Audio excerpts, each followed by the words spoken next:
The first book of Samuel. Now there was a certain man of Ramathaim Zophim of the hill country of Ephraim, and his name was Elkanah, the son of Jeroham, the son of Elihu, the son of Tohu, the son of Zuph, an Ephraimite. He had 2 wives.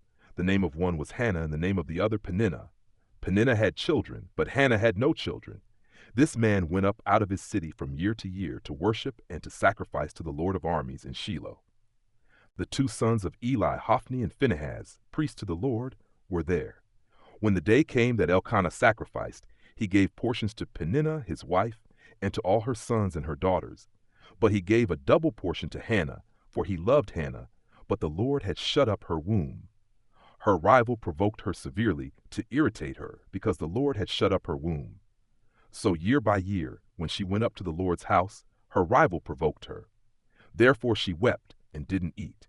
Elkanah her husband said to her, Hannah, why do you weep? Why don't you eat? Why is your heart grieved? Am I not better to you than 10 sons? So Hannah rose up after they had finished eating and drinking in Shiloh. Now Eli the priest was sitting on his seat by the doorpost of the Lord's temple.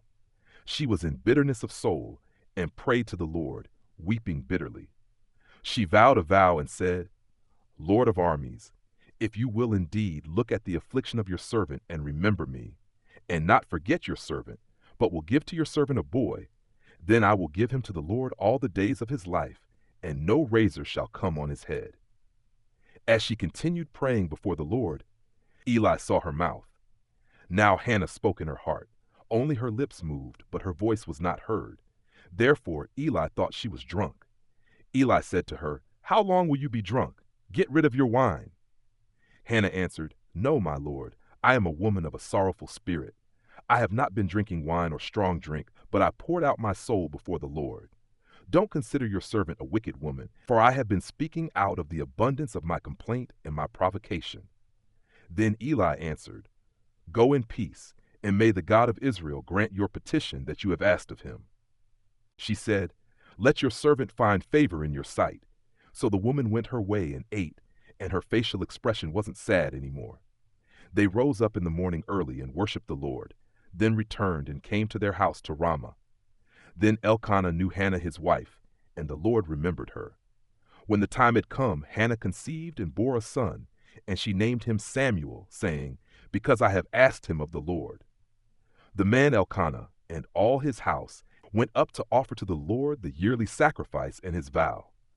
But Hannah didn't go up, for she said to her husband, Not until the child is weaned. Then I will bring him, that he may appear before the Lord and stay there forever. Elkanah her husband said to her, Do what seems good to you. Wait until you have weaned him. Only may the Lord establish his word. So the woman waited and nursed her son until she weaned him. When she had weaned him, she took him up with her, with 3 bulls and 1 ephah of meal and a container of wine, and brought him to the Lord's house in Shiloh. The child was young. They killed the bull and brought the child to Eli. She said, O my Lord, as your soul lives, my Lord, I am the woman who stood by you here praying to the Lord.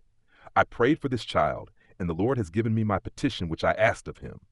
Therefore I have also given him to the Lord. As long as he lives, he is given to the Lord.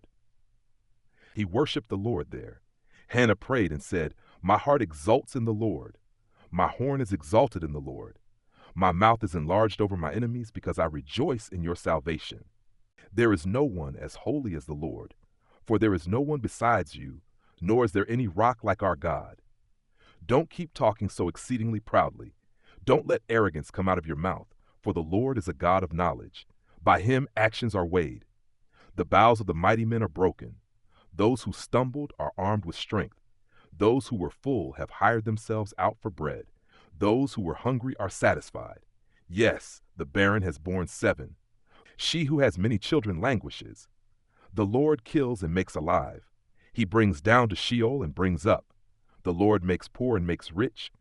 He brings low, he also lifts up. He raises up the poor out of the dust. He lifts up the needy from the dunghill to make them sit with princes and inherit the throne of glory. For the pillars of the earth are the Lord's. He has set the world on them. He will keep the feet of his holy ones day, but the wicked will be put to silence in darkness, for no man will prevail by strength. Those who strive with the Lord shall be broken to pieces. He will thunder against them in the sky. The Lord will judge the ends of the earth. He will give strength to his king and exalt the horn of his anointed. Elkanah went to Ramah to his house. The child served the Lord before Eli the priest. Now the sons of Eli were wicked men. They didn't know the Lord. The custom of the priests with the people was that when anyone offered a sacrifice, the priest's servant came while the meat was boiling, with a fork of 3 teeth in his hand, and he stabbed it into the pan, or kettle, or cauldron, or pot. The priest took all that the fork brought up for himself. They did this to all the Israelites who came there to Shiloh. Yes, before they burned the fat, the priest's servant came and said to the man who sacrificed, "Give meat to roast for the priest, for he will not accept boiled meat from you, but raw." If the man said to him, "Let the fat be burned first, and then take as much as your soul desires," then he would say, "No, but you shall give it to me now, and if not, I will take it by force." The sin of the young men was very great before the Lord, for the men despised the Lord's offering. But Samuel ministered before the Lord, being a child, clothed with a linen ephod. Moreover, his mother made him a little robe, and brought it to him from year to year when she came up with her husband to offer the yearly sacrifice. Eli blessed Elkanah and his wife, and said, "May the Lord give you offspring from this woman for the petition which was asked of the Lord." Then they went to their own home. The Lord visited Hannah, and she conceived and bore 3 sons and 2 daughters. The child Samuel grew before the Lord. Now Eli was very old, and he heard all that his sons did to all Israel, and how that they slept with the women who served at the door of the tent of meeting. He said to them, "Why do you do such things? For I hear of your evil dealings from all these people. No, my sons, for it is not a good report that I hear. You make the Lord's people disobey. If one man sins against another, God will judge him. But if a man sins against the Lord, who will intercede for him?" Notwithstanding, they didn't listen to the voice of their father, because the Lord intended to kill them. The child Samuel grew on and increased in favor both with the Lord and also with men. A man of God came to Eli and said to him, "The Lord says, did I reveal myself to the house of your father when they were in Egypt in bondage to Pharaoh's house?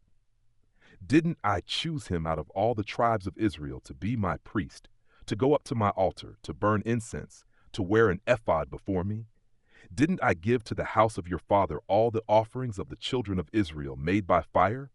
Why do you kick at my sacrifice and at my offering, which I have commanded in my habitation, and honor your sons above me, to make yourselves fat with the best of all the offerings of Israel my people? Therefore the Lord, the God of Israel, says, I said indeed that your house and the house of your father should walk before me forever. But now the Lord says, far be it from me, for those who honor me I will honor, and those who despise me will be cursed. Behold, the days come that I will cut off your arm and the arm of your father's house, that there will not be an old man in your house. You will see the affliction of my habitation in all the wealth which I will give Israel. There shall not be an old man in your house forever. The man of yours whom I don't cut off from my altar will consume your eyes and grieve your heart. All the increase of your house will die in the flower of their age. This will be the sign to you that will come on your 2 sons, on Hophni and Phinehas. In one day they will both die. I will raise up a faithful priest for myself, who will do according to that which is in my heart and in my mind. I will build him a sure house. He will walk before my anointed forever. It will happen that everyone who is left in your house will come and bow down to him for a piece of silver and a loaf of bread, and will say, please put me into one of the priest's offices, that I may eat a morsel of bread. The child Samuel ministered to the Lord before Eli. The Lord's word was rare in those days. There were not many visions then. At that time, when Eli was laid down in his place, now his eyes had begun to grow dim so that he could not see, and God's lamp hadn't yet gone out, and Samuel had laid down in the Lord's temple where God's ark was. The Lord called Samuel. He said, Here I am. He ran to Eli and said, Here I am, for you called me. He said, I didn't call. Lie down again. He went and lay down. The Lord called yet again, Samuel. Samuel arose and went to Eli and said, Here I am, for you called me. He answered, I didn't call, my son. Lie down again. Now Samuel didn't yet know the Lord, neither was the Lord's word yet revealed to him. The Lord called Samuel again the third time. He arose and went to Eli and said, Here I am, for you called me. Eli perceived that the Lord had called the child. Therefore Eli said to Samuel, Go, lie down. It shall be, if he calls you, that you shall say, Speak, Lord, for your servant hears. So Samuel went and lay down in his place. The Lord came and stood and called as at other times, Samuel, Samuel. Then Samuel said, Speak, for your servant hears. The Lord said to Samuel, Behold, I will do a thing in Israel at which both the ears of everyone who hears it will tingle. In that day I will perform against Eli all that I have spoken concerning his house, from the beginning even to the end. For I have told him that I will judge his house forever for the iniquity which he knew, because his sons brought a curse on themselves, and he didn't restrain them. Therefore I have sworn to the house of Eli that the iniquity of Eli's house shall not be removed with sacrifice or offering forever. Samuel lay until the morning and opened the doors of the Lord's house. Samuel was afraid to show Eli the vision. Then Eli called Samuel and said, Samuel, my son. He said, Here I am. He said, What is the thing that he has spoken to you? Please don't hide it from me. God do so to you, and more also if you hide anything from me of all the things that he spoke to you. Samuel told him every bit and hid nothing from him.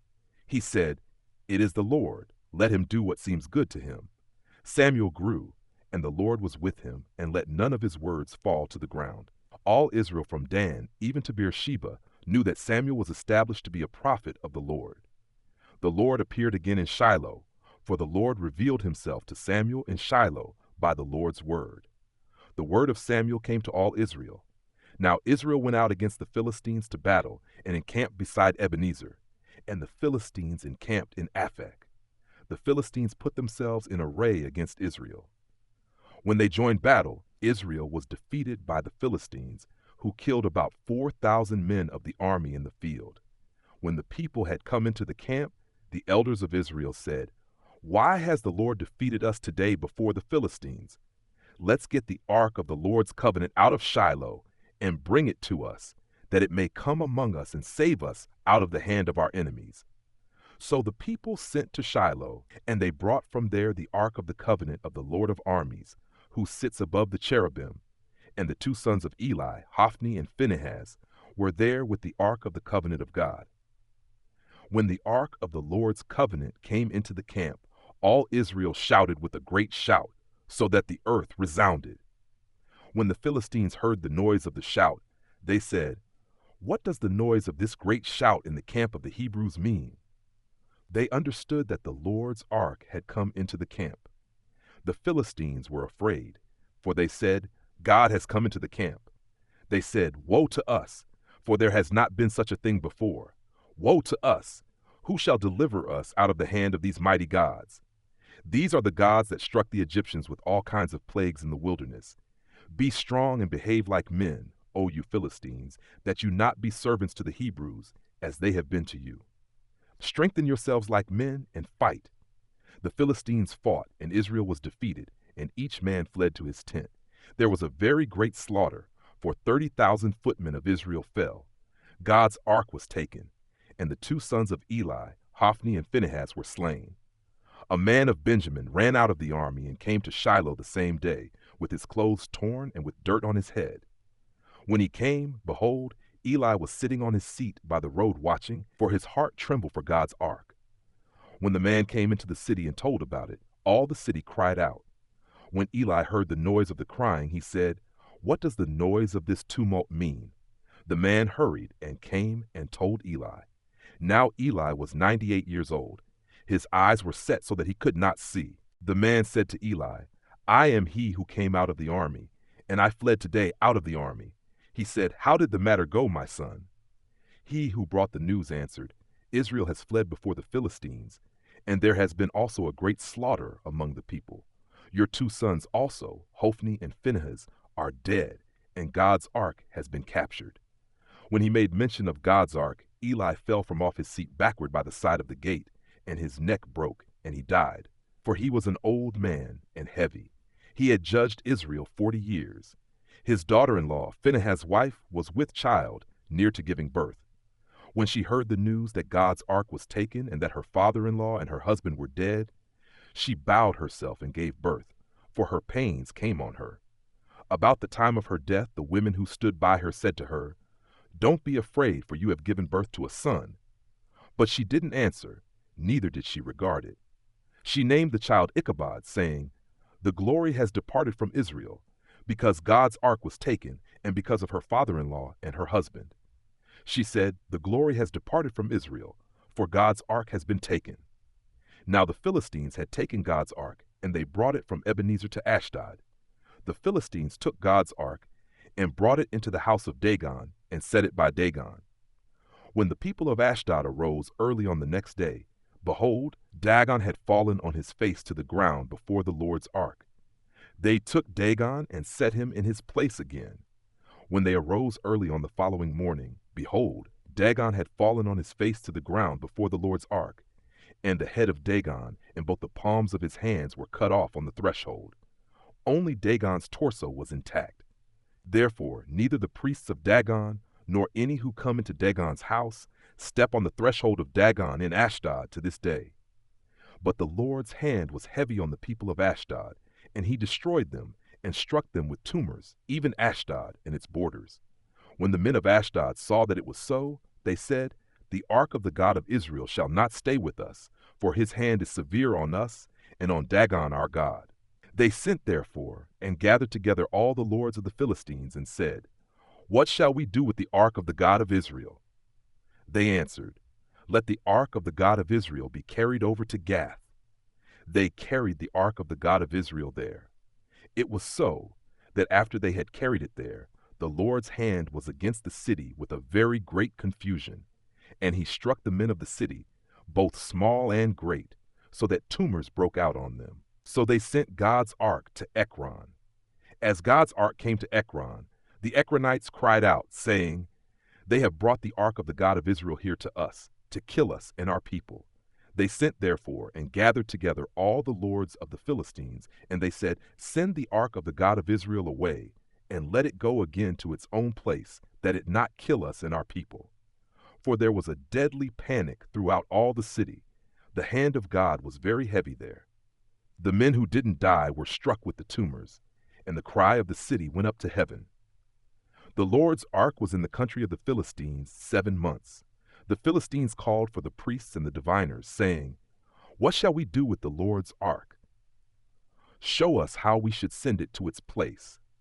They said, "If you send away the ark of the God of Israel, don't send it empty, but by all means return a trespass offering to him.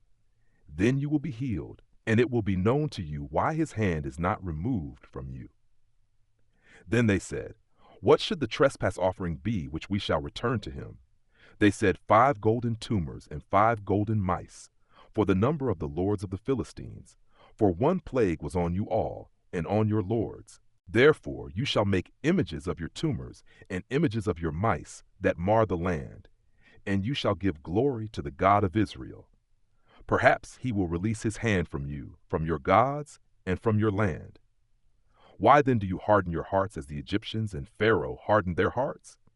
When he had worked wonderfully among them, didn't they let the people go? And they departed? Now therefore take and prepare yourselves a new cart and 2 milk cows on which there has come no yoke, and tie the cows to the cart, and bring their calves home from them, and take the Lord's ark and lay it on the cart. Put the jewels of gold, which you return him for a trespass offering, in a box by its side, and send it away, that it may go. Behold, if it goes up by the way of its own border to Beth-Shemesh, then he has done us this great evil. But if not, then we shall know that it is not his hand that struck us. It was a chance that happened to us." The men did so, and took 2 milk cows, and tied them to the cart, and shut up their calves at home. They put the Lord's ark on the cart, and the box with the golden mice, and the images of their tumors. The cows took the straight way by the way to Beth-Shemesh.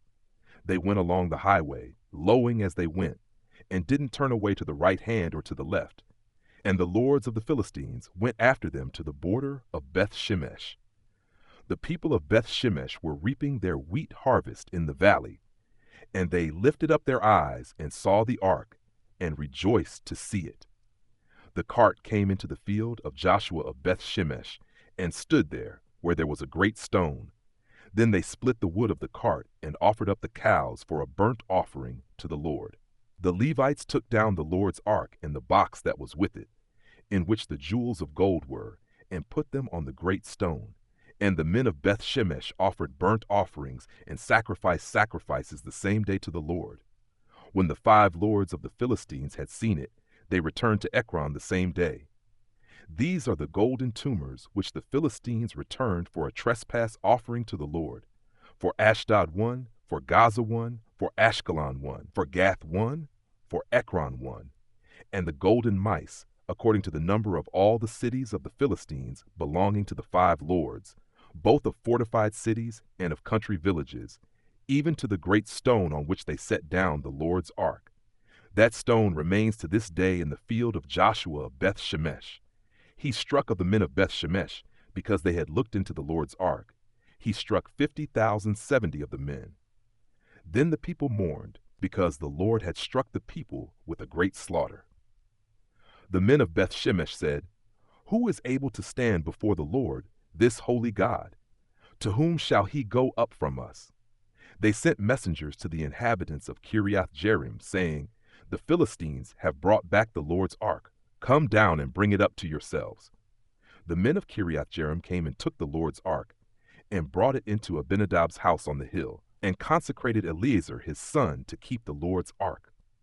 From the day that the ark stayed in Kiriath-jearim, the time was long, for it was 20 years, and all the house of Israel lamented after the Lord. Samuel spoke to all the house of Israel, saying, "If you are returning to the Lord with all your heart, then put away the foreign gods and the Ashtaroth from among you, and direct your hearts to the Lord, and serve him only, and he will deliver you out of the hand of the Philistines." Then the children of Israel removed the Baals and the Ashtaroth, and served the Lord only. Samuel said, "Gather all Israel to Mizpah, and I will pray to the Lord for you." They gathered together to Mizpah, and drew water, and poured it out before the Lord, and fasted on that day, and said there, "We have sinned against the Lord." Samuel judged the children of Israel in Mizpah. When the Philistines heard that the children of Israel were gathered together at Mizpah, the lords of the Philistines went up against Israel. When the children of Israel heard it, they were afraid of the Philistines. The children of Israel said to Samuel, "Don't stop crying to the Lord our God for us, that he will save us out of the hand of the Philistines." Samuel took a suckling lamb and offered it for a whole burnt offering to the Lord.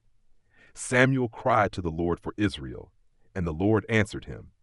As Samuel was offering up the burnt offering, the Philistines came near to battle against Israel. But the Lord thundered with a great thunder on that day on the Philistines and confused them, and they were struck down before Israel. The men of Israel went out of Mizpah and pursued the Philistines and struck them until they came under Beth-kar. Then Samuel took a stone and set it between Mizpah and Shen, and called its name Ebenezer, saying, "The Lord helped us until now." So the Philistines were subdued, and they stopped coming within the border of Israel. The Lord's hand was against the Philistines all the days of Samuel. The cities which the Philistines had taken from Israel were restored to Israel, from Ekron even to Gath, and Israel recovered its border out of the hand of the Philistines. There was peace between Israel and the Amorites. Samuel judged Israel all the days of his life. He went from year to year in a circuit to Bethel, Gilgal, and Mizpah, and he judged Israel in all those places. His return was to Ramah, for his house was there, and he judged Israel there, and he built an altar to the Lord there. When Samuel was old, he made his sons judges over Israel. Now the name of his firstborn was Joel, and the name of his second, Abijah. They were judges in Beersheba. His sons didn't walk in his ways, but turned away after dishonest gain, took bribes, and perverted justice. Then all the elders of Israel gathered themselves together and came to Samuel to Ramah. They said to him, "Behold, you are old, and your sons don't walk in your ways. Now make us a king to judge us like all the nations." But the thing displeased Samuel when they said, "Give us a king to judge us." Samuel prayed to the Lord. The Lord said to Samuel, Listen to the voice of the people in all that they tell you, for they have not rejected you, but they have rejected me as the king over them.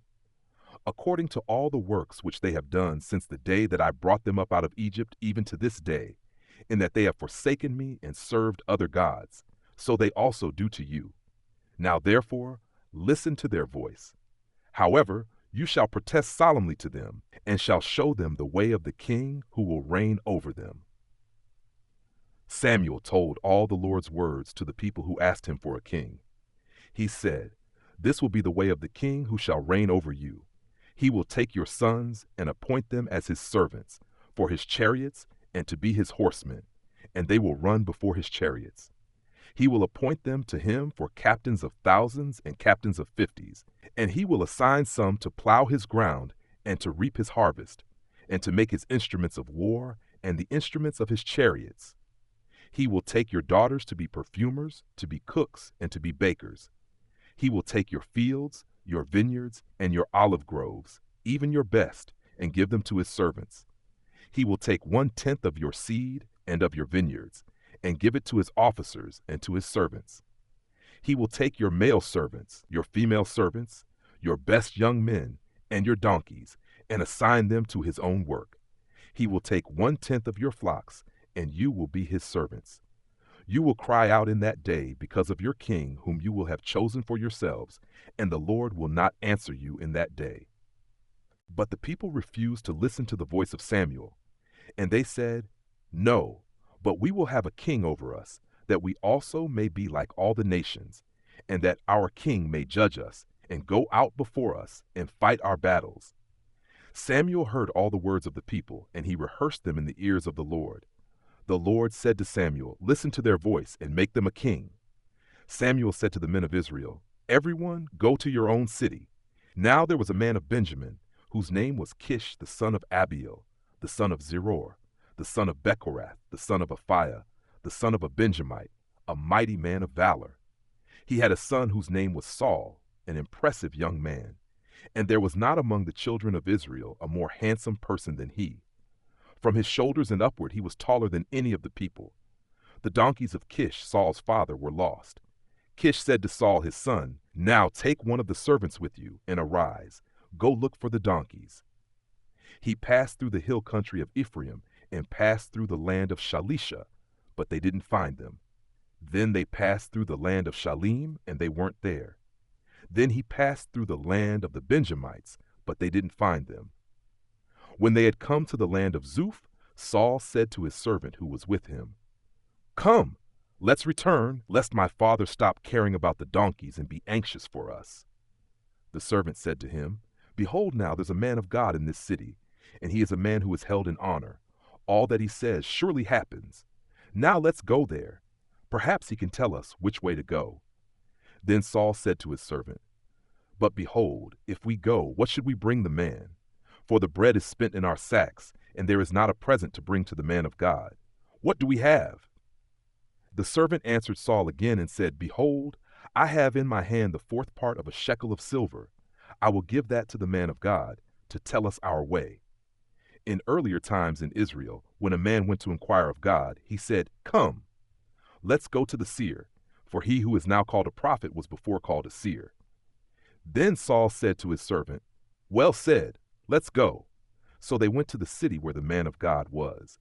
As they went up the ascent to the city, they found young maidens going out to draw water, and said to them, "Is the seer here?"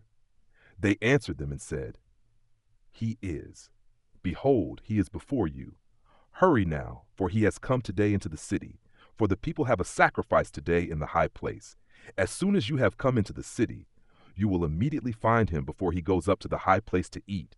For the people will not eat until he comes, because he blesses the sacrifice. Afterwards, those who are invited eat. Now therefore go up, for at this time you will find him." They went up to the city. As they came within the city, behold, Samuel came out toward them to go up to the high place. Now the Lord had revealed to Samuel a day before Saul came, saying, "Tomorrow about this time I will send you a man out of the land of Benjamin, and you shall anoint him to be prince over my people Israel.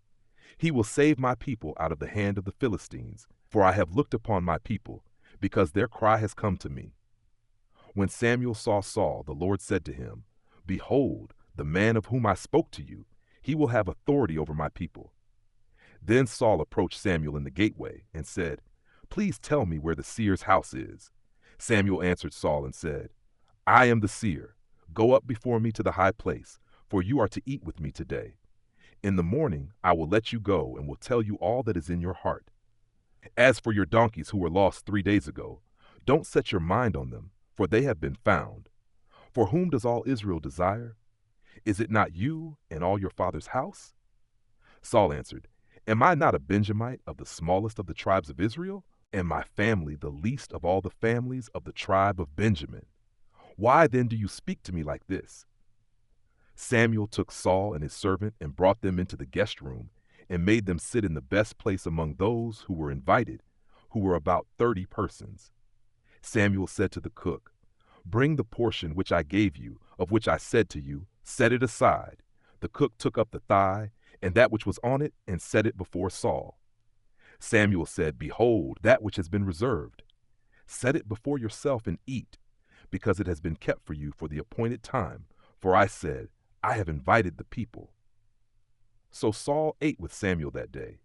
When they had come down from the high place into the city, he talked with Saul on the housetop.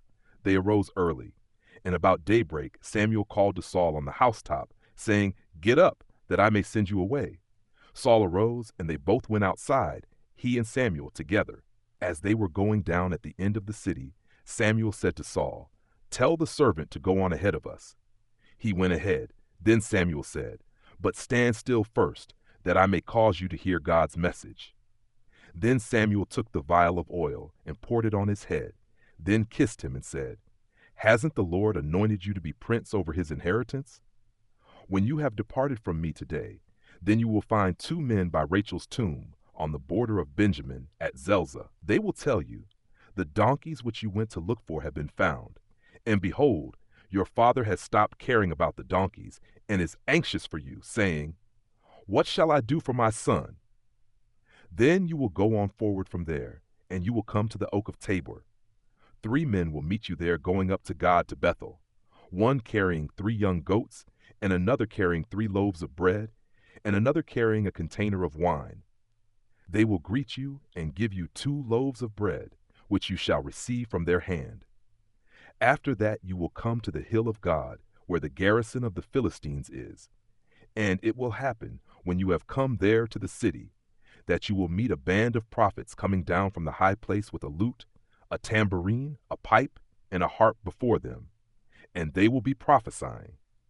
Then the Lord's Spirit will come mightily on you. Then you will prophesy with them, and will be turned into another man.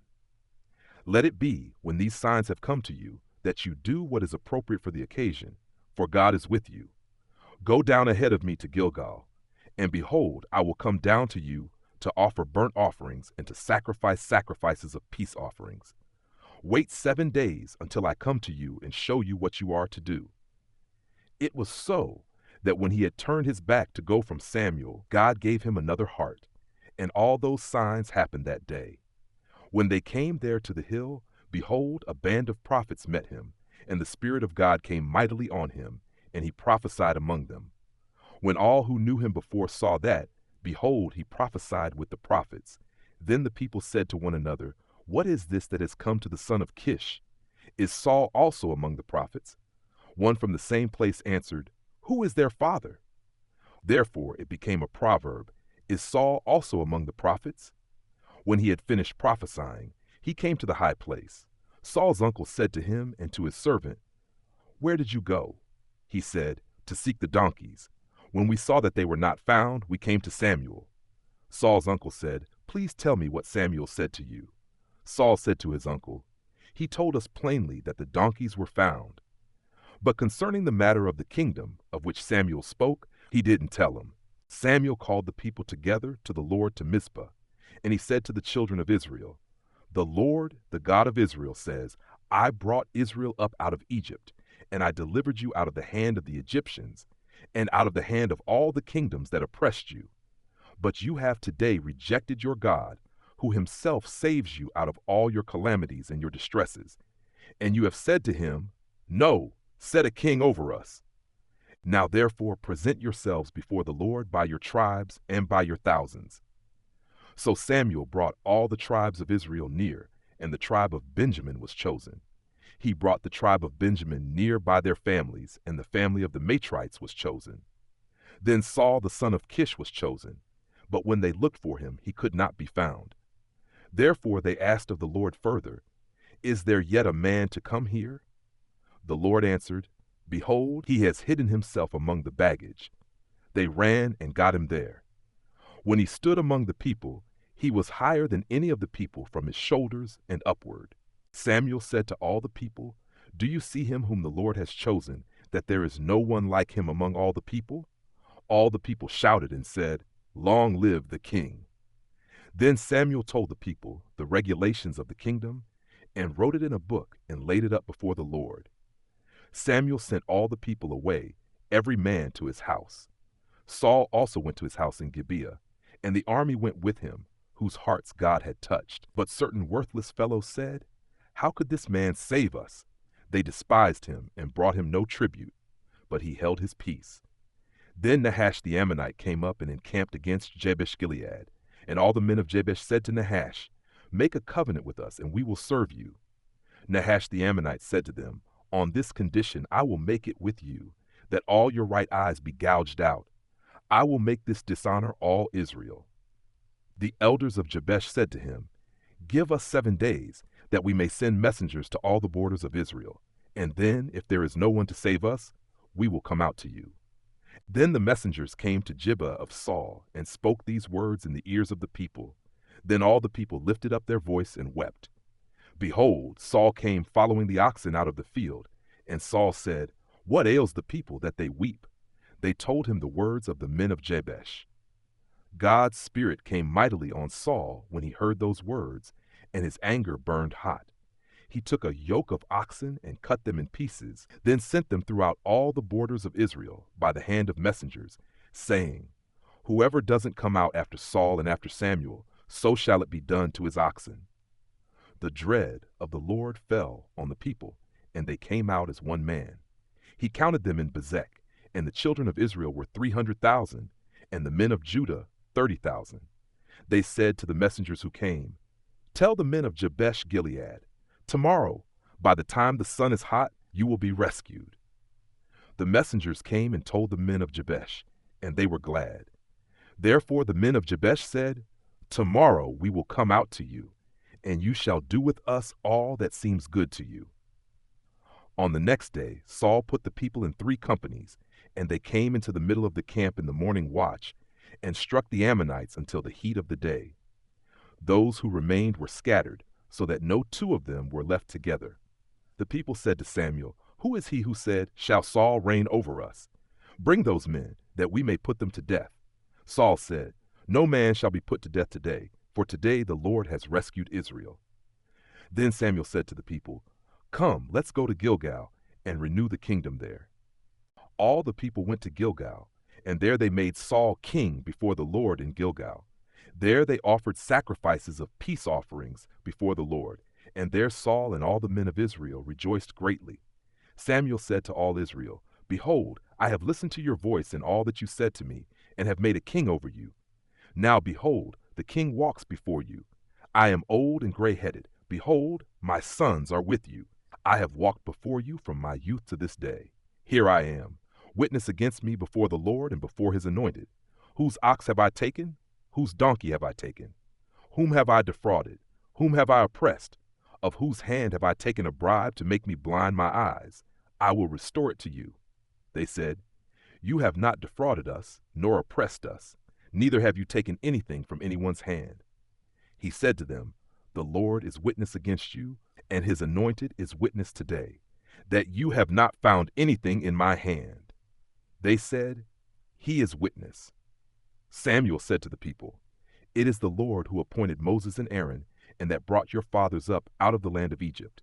Now therefore stand still, that I may plead with you before the Lord concerning all the righteous acts of the Lord, which he did to you and to your fathers. When Jacob had come into Egypt, and your fathers cried to the Lord, then the Lord sent Moses and Aaron, who brought your fathers out of Egypt, and made them to dwell in this place. But they forgot the Lord their God, and he sold them into the hand of Sisera, captain of the army of Hazor, and into the hand of the Philistines, and into the hand of the king of Moab, and they fought against them. They cried to the Lord and said, We have sinned, because we have forsaken the Lord and have served the Baals and the Ashtaroth. But now deliver us out of the hand of our enemies, and we will serve you. The Lord sent Jerubbaal, Bedan, Jephthah, and Samuel, and delivered you out of the hand of your enemies on every side, and you lived in safety. When you saw that Nahash the king of the children of Ammon came against you, you said to me, No, but a king shall reign over us, when the Lord your God was your king. Now therefore see the king whom you have chosen and whom you have asked for. Behold, the Lord has set a king over you. If you will fear the Lord and serve him, and listen to his voice, and not rebel against the commandment of the Lord, then both you and also the king who reigns over you are followers of the Lord your God. But if you will not listen to the Lord's voice, but rebel against the commandment of the Lord, then the Lord's hand will be against you, as it was against your fathers. Now therefore stand still and see this great thing, which the Lord will do before your eyes. Isn't it wheat harvest today? I will call to the Lord, that he may send thunder and rain, and you will know and see that your wickedness is great, which you have done in the Lord's sight in asking for a king. So Samuel called to the Lord, and the Lord sent thunder and rain that day. Then all the people greatly feared the Lord and Samuel. All the people said to Samuel, Pray for your servants to the Lord your God, that we not die, for we have added to all our sins this evil to ask for a king. Samuel said to the people, Don't be afraid. You have indeed done all this evil, yet don't turn away from following the Lord, but serve the Lord with all your heart. Don't turn away to go after vain things which can't profit or deliver, for they are vain. For the Lord will not forsake his people for his great name's sake, because it has pleased the Lord to make you a people for himself. Moreover, as for me, far be it from me that I should sin against the Lord in ceasing to pray for you. But I will instruct you in the good and the right way. Only fear the Lord, and serve him in truth with all your heart, for consider what great things he has done for you. But if you keep doing evil, you will be consumed, both you and your king. Saul was 30 years old when he became king, and he reigned over Israel 42 years. Saul chose for himself 3,000 men of Israel, of which 2,000 were with Saul in Michmash and in the Mount of Bethel, and 1,000 were with Jonathan in Gibeah of Benjamin. He sent the rest of the people to their own tents. Jonathan struck the garrison of the Philistines that was in Geba, and the Philistines heard of it. Saul blew the trumpet throughout all the land, saying, Let the Hebrews hear. All Israel heard that Saul had struck the garrison of the Philistines, and also that Israel was considered an abomination to the Philistines. The people were gathered together after Saul to Gilgal. The Philistines assembled themselves together to fight with Israel, 30,000 chariots, 6,000 horsemen, and people as the sand which is on the seashore in multitude. They came up and encamped in Michmash, eastward of Beth-aven. When the men of Israel saw that they were in trouble, for the people were distressed, then the people hid themselves in caves, in thickets, in rocks, in tombs, and in pits. Now some of the Hebrews had gone over the Jordan to the land of Gad and Gilead. But as for Saul, he was yet in Gilgal, and all the people followed him trembling. He stayed 7 days, according to the time set by Samuel. But Samuel didn't come to Gilgal, and the people were scattering from him. Saul said, Bring the burnt offering to me here, and the peace offerings. He offered the burnt offering. It came to pass that as soon as he had finished offering the burnt offering, behold, Samuel came, and Saul went out to meet him, that he might greet him. Samuel said, What have you done? Saul said, Because I saw that the people were scattered from me, and that you didn't come within the days appointed, and that the Philistines assembled themselves together at Michmash. Therefore I said, Now the Philistines will come down on me to Gilgal, and I haven't entreated the favor of the Lord. I forced myself, therefore, and offered the burnt offering. Samuel said to Saul, You have done foolishly. You have not kept the commandment of the Lord your God, which he commanded you. For now the Lord would have established your kingdom on Israel forever. But now your kingdom will not continue. The Lord has sought for himself a man after his own heart, and the Lord has appointed him to be prince over his people, because you have not kept that which the Lord commanded you." Samuel arose and went from Gilgal to Gibeah of Benjamin. Saul counted the people who were present with him, about 600 men. Saul and Jonathan his son, and the people who were present with them, stayed in Geba of Benjamin, but the Philistines encamped in Michmash. The raiders came out of the camp of the Philistines in 3 companies. One company turned to the way that leads to Ophrah, to the land of Shual. Another company turned the way to Beth Horon, and another company turned the way of the border that looks down on the valley of Zeboim toward the wilderness. Now there was no blacksmith found throughout all the land of Israel, for the Philistines said, "Lest the Hebrews make themselves swords or spears." But all the Israelites went down to the Philistines, each man to sharpen his own plowshare, mattock, axe, and sickle.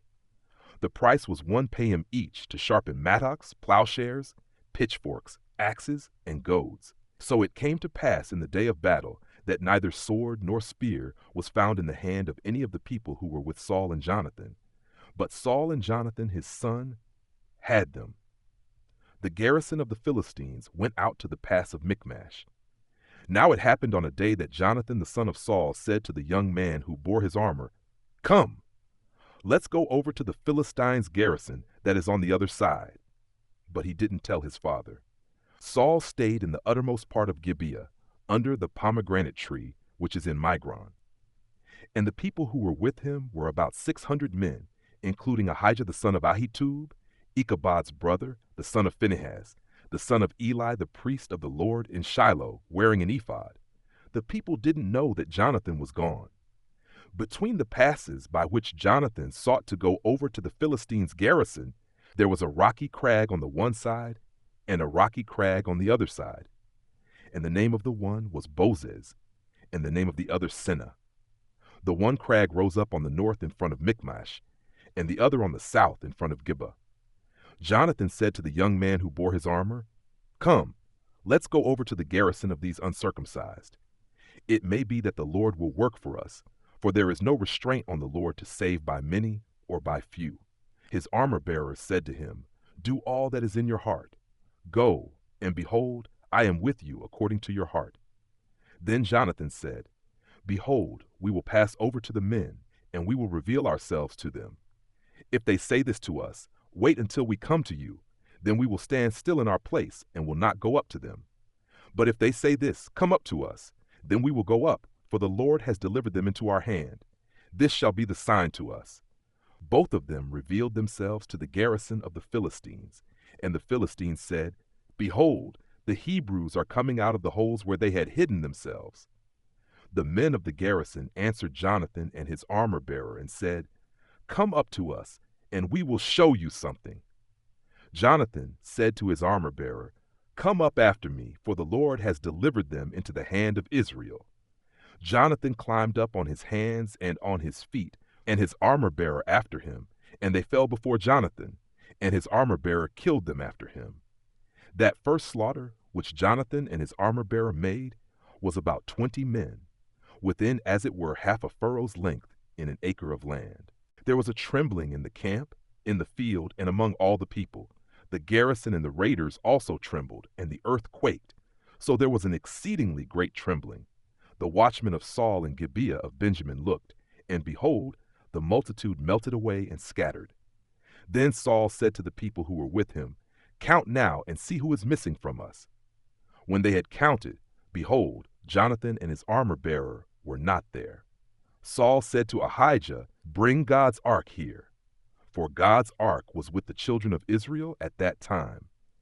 While Saul talked to the priest, the tumult that was in the camp of the Philistines went on and increased. And Saul said to the priest, "Withdraw your hand."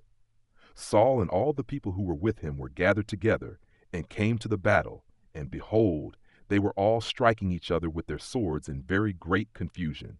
Now the Hebrews who were with the Philistines before, and who went up with them into the camp from all around, even they also turned to be with the Israelites who were with Saul and Jonathan. Likewise, all the men of Israel who had hidden themselves in the hill country of Ephraim, when they heard that the Philistines fled, even they also followed hard after them in the battle. So the Lord saved Israel that day, and the battle passed over by Beth Aven. The men of Israel were distressed that day, for Saul had adjured the people, saying, "Cursed is the man who eats any food until it is evening, and I am avenged of my enemies." So none of the people tasted food. All the people came into the forest, and there was honey on the ground. When the people had come to the forest, behold, honey was dripping. But no one put his hand to his mouth, for the people feared the oath. But Jonathan didn't hear when his father commanded the people with the oath. Therefore he put out the end of the rod that was in his hand, and dipped in the honeycomb, and put his hand to his mouth, and his eyes brightened. Then one of the people answered and said, "Your father directly commanded the people with an oath, saying, 'Cursed is the man who eats food today.'" So the people were faint. Then Jonathan said, "My father has troubled the land. Please look how my eyes have brightened, because I tasted a little of this honey. How much more, if perhaps the people had eaten freely today of the plunder of their enemies which they found? For now there has been no great slaughter among the Philistines." They struck the Philistines that day from Michmash to Aijalon. The people were very faint, and the people pounced on the plunder, and took sheep, cattle, and calves, and killed them on the ground, and the people ate them with the blood.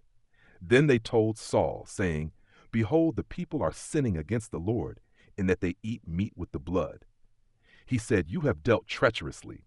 Roll a large stone to me today." Saul said, "Disperse yourselves among the people, and tell them, every man bring me here his ox, and every man his sheep, and kill them here and eat, and don't sin against the Lord in eating meat with the blood." All the people brought every man his ox with him that night, and killed them there. Saul built an altar to the Lord. This was the first altar that he built to the Lord. Saul said, "Let's go down after the Philistines by night, and take plunder among them until the morning light. Let's not leave a man of them." They said, "Do whatever seems good to you." Then the priest said, "Let's draw near here to God." Saul asked counsel of God, "Shall I go down after the Philistines? Will you deliver them into the hand of Israel?" But he didn't answer him that day. Saul said, "Draw near here, all you chiefs of the people, and know and see in whom this sin has been today. For as the Lord lives, who saves Israel, though it is in Jonathan my son, he shall surely die." But there was not a man among all the people who answered him. Then he said to all Israel, "You be on one side, and I and Jonathan my son will be on the other side." The people said to Saul, "Do what seems good to you." Therefore Saul said to the Lord, the God of Israel, "Show the right." Jonathan and Saul were chosen, but the people escaped. Saul said, "Cast lots between me and Jonathan my son." Jonathan was selected. Then Saul said to Jonathan, "Tell me what you have done." Jonathan told him and said, "I certainly did taste a little honey with the end of the rod that was in my hand, and behold, I must die." Saul said, "God do so and more also, for you shall surely die, Jonathan." The people said to Saul, "Shall Jonathan die, who has worked this great salvation in Israel? Far from it. As the Lord lives, there shall not one hair of his head fall to the ground, for he has worked with God today." So the people rescued Jonathan, so he didn't die. Then Saul went up from following the Philistines, and the Philistines went to their own place. Now when Saul had taken the kingdom over Israel, he fought against all his enemies on every side, against Moab, and against the children of Ammon, and against Edom, and against the kings of Zobah, and against the Philistines. Wherever he turned himself, he defeated them. He did valiantly, and struck the Amalekites, and delivered Israel out of the hands of those who plundered them. Now the sons of Saul were Jonathan, Ishvi, and Malchishua, and the names of his 2 daughters were these: the name of the firstborn Merab, and the name of the younger Michal. The name of Saul's wife was Ahinoam, the daughter of Ahimaaz. The name of the captain of his army was Abner, the son of Ner, Saul's uncle. Kish was the father of Saul, and Ner the father of Abner was the son of Abiel. There was severe war against the Philistines all the days of Saul, and when Saul saw any mighty man, or any valiant man, he took him into his service. Samuel said to Saul, "The Lord sent me to anoint you to be king over his people, over Israel. Now therefore listen to the voice of the Lord's words. The Lord of armies says, I remember what Amalek did to Israel, how he set himself against him on the way when he came up out of Egypt. Now go and strike Amalek, and utterly destroy all that they have, and don't spare them, but kill both man and woman, infant and nursing baby, ox and sheep, camel and donkey. Saul summoned the people, and counted them in Telaim, 200,000 footmen and 10,000 men of Judah. Saul came to the city of Amalek, and set an ambush in the valley. Saul said to the Kenites, Depart, go down from among the Amalekites, lest I destroy you with them, for you showed kindness to all the children of Israel when they came up out of Egypt. So the Kenites departed from among the Amalekites. Saul struck the Amalekites, from Havilah as you go to Shur, which is before Egypt. He took Agag the king of the Amalekites alive, and utterly destroyed all the people with the edge of the sword. But Saul and the people spared Agag, and the best of the sheep, of the cattle, of the fat calves, of the lambs, and all that was good, and were not willing to utterly destroy them. But everything that was vile and refused, that they destroyed utterly. Then the Lord's word came to Samuel, saying, It grieves me that I have set up Saul to be king, for he has turned back from following me, and has not performed my commandments. Samuel was angry, and he cried to the Lord all night. Samuel rose early to meet Saul in the morning. And Samuel was told, saying, Saul came to Carmel, and behold, he set up a monument for himself, turned, passed on, and went down to Gilgal. Samuel came to Saul, and Saul said to him, You are blessed by the Lord. I have performed the commandment of the Lord. Samuel said, Then what does this bleating of the sheep in my ears and the lowing of the cattle which I hear mean? Saul said, They have brought them from the Amalekites, for the people spared the best of the sheep and of the cattle, to sacrifice to the Lord your God. We have utterly destroyed the rest. Then Samuel said to Saul, Stay, and I will tell you what the Lord said to me last night. He said to him, Say on. Samuel said, Though you were little in your own sight, weren't you made the head of the tribes of Israel? The Lord anointed you king over Israel, and the Lord sent you on a journey and said, Go, and utterly destroy the sinners, the Amalekites, and fight against them until they are consumed. Why then didn't you obey the Lord's voice, but took the plunder, and did that which was evil in the Lord's sight?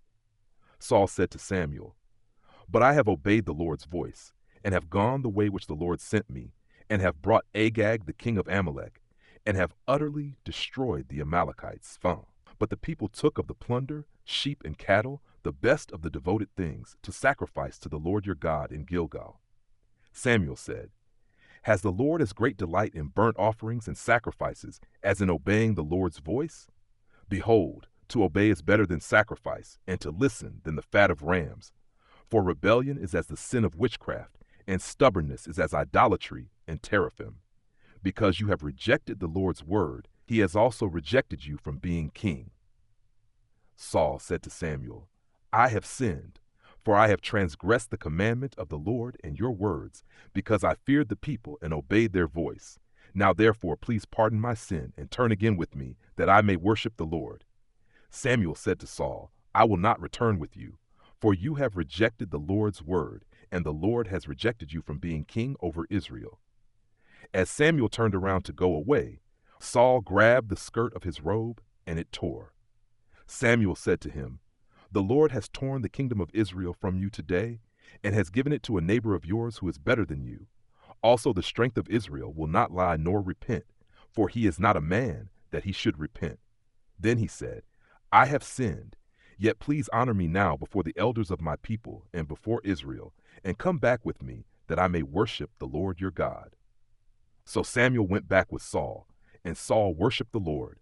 Then Samuel said, Bring Agag the king of the Amalekites here to me. Agag came to him cheerfully. Agag said, Surely the bitterness of death is past. Samuel said, As your sword has made women childless, so your mother will be childless among women. Then Samuel cut Agag in pieces before the Lord in Gilgal. Then Samuel went to Ramah, and Saul went up to his house to Gibeah of Saul. Samuel came no more to see Saul until the day of his death, but Samuel mourned for Saul. The Lord grieved that he had made Saul king over Israel. The Lord said to Samuel, How long will you mourn for Saul, since I have rejected him from being king over Israel? Fill your horn with oil and go. I will send you to Jesse the Bethlehemite, for I have provided a king for myself among his sons." Samuel said, "How can I go? If Saul hears it, he will kill me." The Lord said, "Take a heifer with you, and say, 'I have come to sacrifice to the Lord.' Call Jesse to the sacrifice, and I will show you what you shall do. You shall anoint him whom I name to you." Samuel did that which the Lord spoke, and came to Bethlehem. The elders of the city came to meet him trembling, and said, "Do you come peaceably?" He said, "Peaceably, I have come to sacrifice to the Lord." "Sanctify yourselves, and come with me to the sacrifice." He sanctified Jesse and his sons, and called them to the sacrifice. When they had come, he looked at Eliab and said, "Surely the Lord's anointed is before him." But the Lord said to Samuel, "Don't look on his face, or on the height of his stature, because I have rejected him. For I don't see as man sees. For man looks at the outward appearance, but the Lord looks at the heart." Then Jesse called Abinadab and made him pass before Samuel. He said, "The Lord has not chosen this one either." Then Jesse made Shammah to pass by. He said, "The Lord has not chosen this one either." Jesse made 7 of his sons to pass before Samuel. Samuel said to Jesse, "The Lord has not chosen these." Samuel said to Jesse, "Are all your children here?" He said, "There remains yet the youngest. Behold, he is keeping the sheep." Samuel said to Jesse, "Send and get him, for we will not sit down until he comes here." He sent and brought him in. Now he was ruddy, with a handsome face and good appearance. The Lord said, "Arise, anoint him, for this is he." Then Samuel took the horn of oil and anointed him in the middle of his brothers. Then the Lord's Spirit came mightily on David from that day forward. So Samuel rose up and went to Ramah. Now the Lord's Spirit departed from Saul, and an evil spirit from the Lord troubled him. Saul's servant said to him, "See now, an evil spirit from God troubles you. Let our Lord now command your servants who are in front of you to seek out a man who is a skillful player on the harp. Then, when the evil spirit from God is on you, he will play with his hand, and you will be well." Saul said to his servants, "Provide me now a man who can play well, and bring him to me." Then one of the young men answered and said, "Behold, I have seen a son of Jesse the Bethlehemite, who is skillful in playing, a mighty man of valor, a man of war, prudent in speech, and a handsome person, and the Lord is with him." Therefore Saul sent messengers to Jesse and said, "Send me David your son, who is with the sheep." Jesse took a donkey loaded with bread, a container of wine, and a young goat, and sent them by David his son to Saul. David came to Saul and stood before him. He loved him greatly, and he became his armor-bearer. Saul sent to Jesse, saying, "Please let David stand before me, for he has found favor in my sight." When the Spirit from God was on Saul, David took the harp and played with his hand. So Saul was refreshed and was well, and the evil spirit departed from him. Now the Philistines gathered together their armies to battle, and they were gathered together at Socoh, which belongs to Judah, and encamped between Socoh and Azekah in Ephes-dammim. Saul and the men of Israel were gathered together, and encamped in the valley of Elah, and set the battle in array against the Philistines. The Philistines stood on the mountain on the one side, and Israel stood on the mountain on the other side, and there was a valley between them. A champion out of the camp of the Philistines named Goliath of Gath, whose height was 6 cubits and a span, went out. He had a helmet of bronze on his head, and he wore a coat of mail. And the weight of the coat was 5,000 shekels of bronze. He had bronze shin armor on his legs, and a bronze javelin between his shoulders. The staff of his spear was like a weaver's beam, and his spear's head weighed 600 shekels of iron.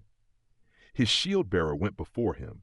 He stood and cried to the armies of Israel, and said to them, "Why have you come out to set your battle in array?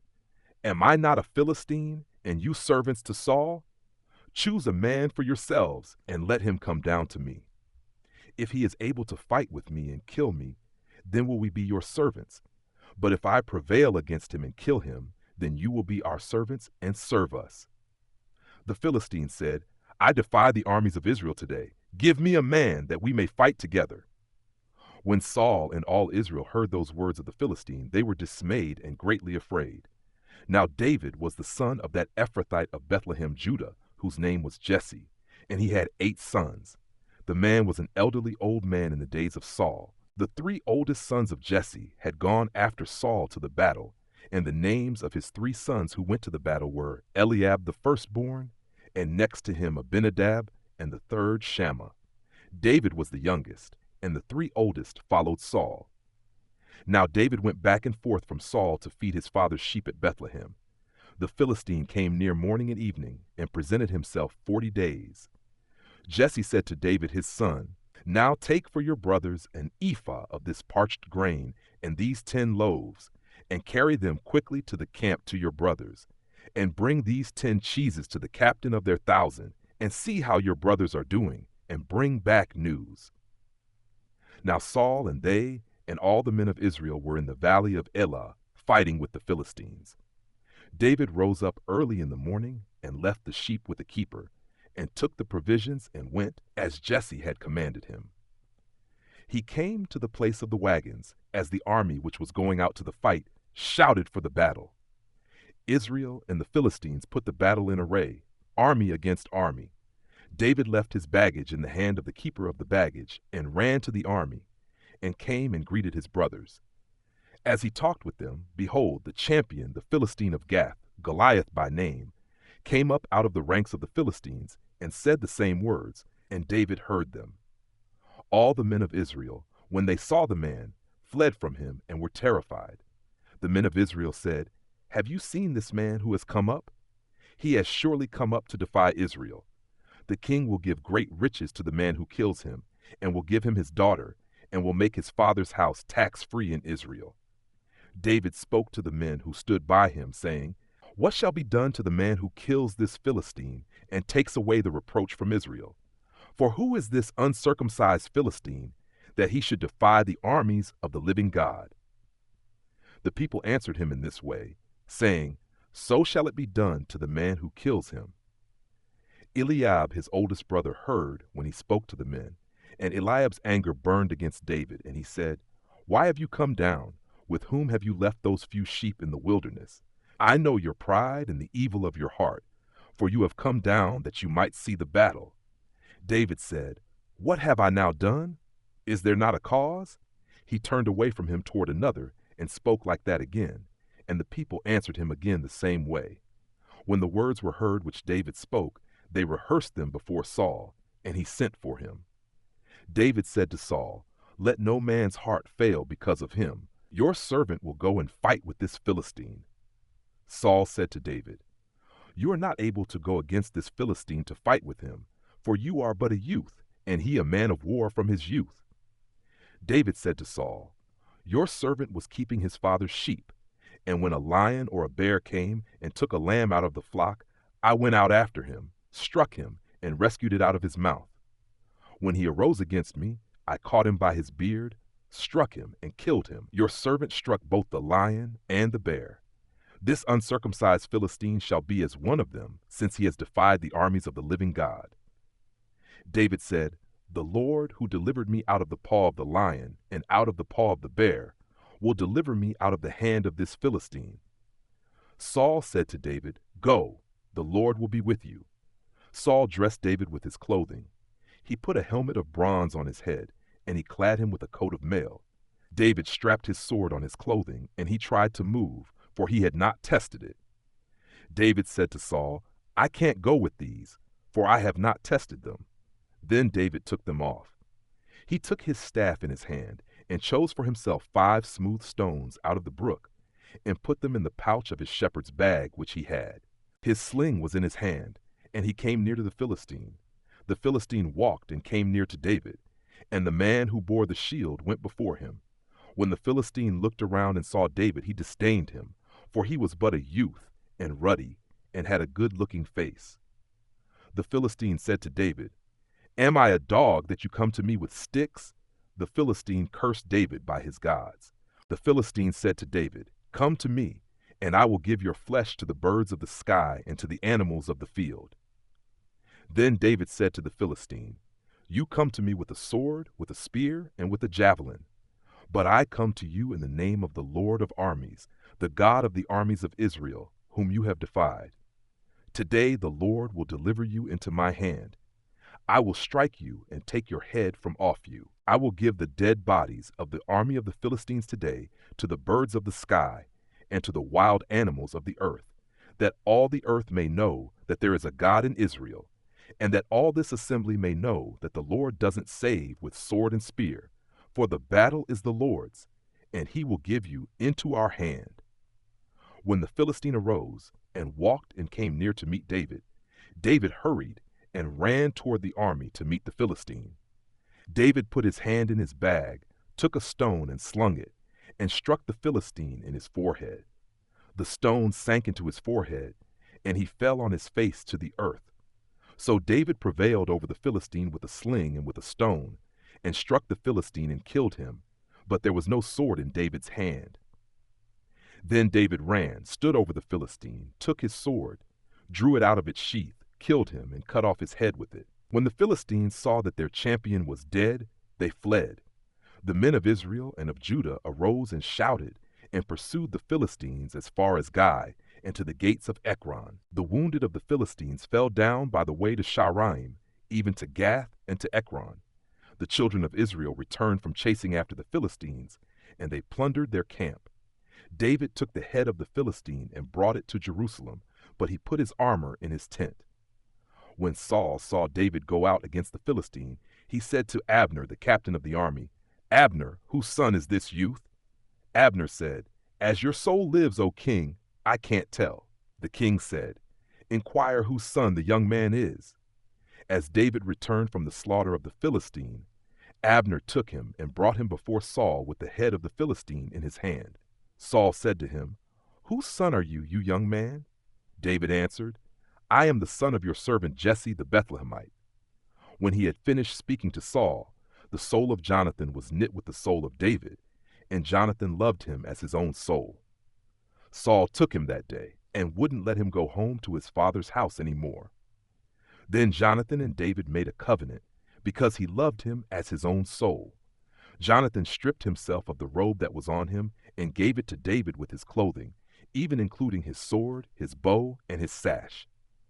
David went out wherever Saul sent him and behaved himself wisely, and Saul set him over the men of war. It was good in the sight of all the people, and also in the sight of Saul's servants. As they came, when David returned from the slaughter of the Philistine, the women came out of all the cities of Israel, singing and dancing, to meet King Saul with tambourines, with joy, and with instruments of music. The women sang to one another as they played, and said, "Saul has slain his thousands, and David his 10,000s." Saul was very angry, and this saying displeased him. He said, "They have credited David with 10,000s, and they have only credited me with thousands. What can he have more but the kingdom?" Saul watched David from that day and forward. On the next day, an evil spirit from God came mightily on Saul, and he prophesied in the middle of the house. David played with his hand, as he did day by day. Saul had his spear in his hand, and Saul threw the spear, for he said, "I will pin David to the wall." David escaped from his presence twice. Saul was afraid of David, because the Lord was with him, and had departed from Saul. Therefore Saul removed him from his presence, and made him his captain over 1,000, and he went out and came in before the people. David behaved himself wisely in all his ways, and the Lord was with him. When Saul saw that he behaved himself very wisely, he stood in awe of him.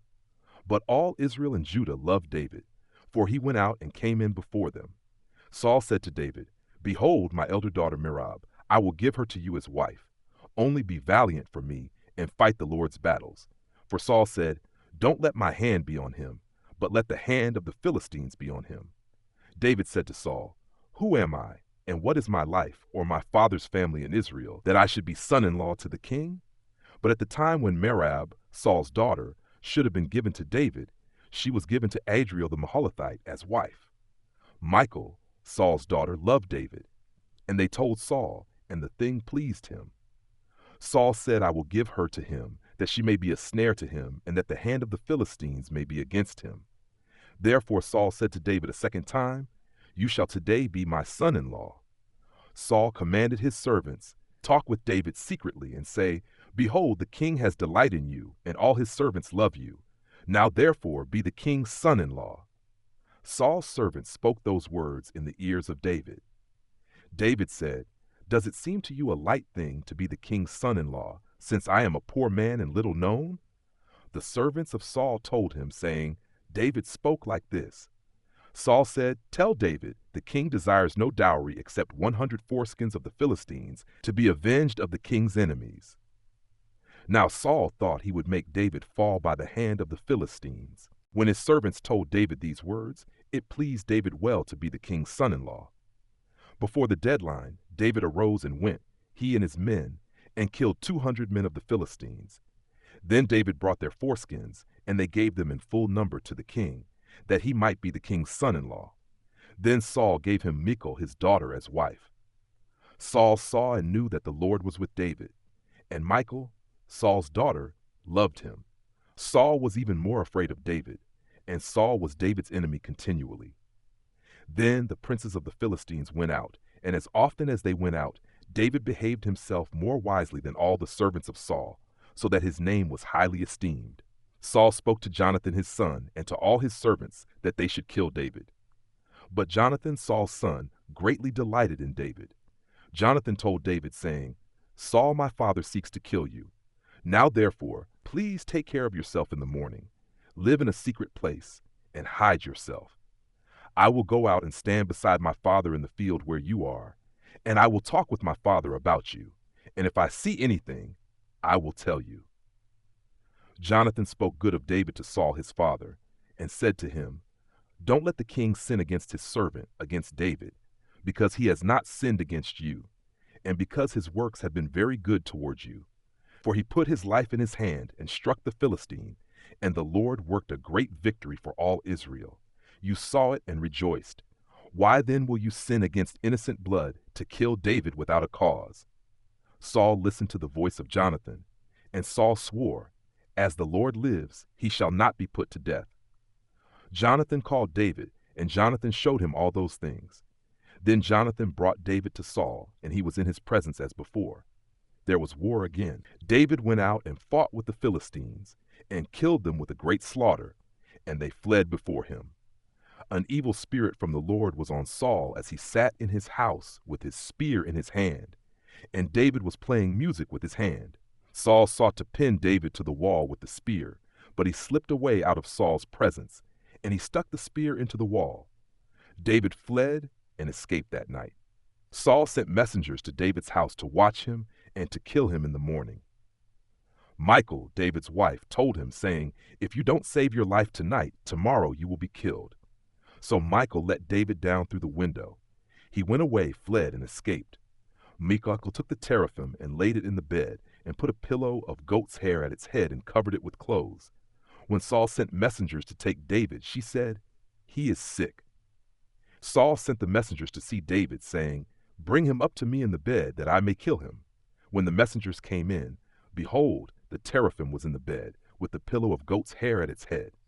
Saul said to Michal, "Why have you deceived me like this and let my enemy go, so that he has escaped?" Michal answered Saul, "He said to me, 'Let me go. Why should I kill you?'"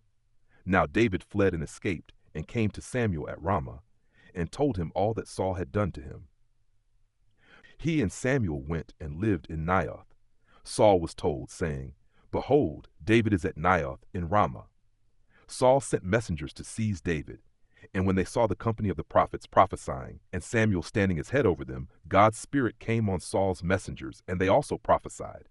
When Saul was told, he sent other messengers, and they also prophesied. Saul sent messengers again the third time, and they also prophesied. Then he also went to Ramah, and came to the great well that is in Secu, and he asked, "Where are Samuel and David?" One said, "Behold, they are at Naioth in Ramah." He went there to Naioth in Ramah.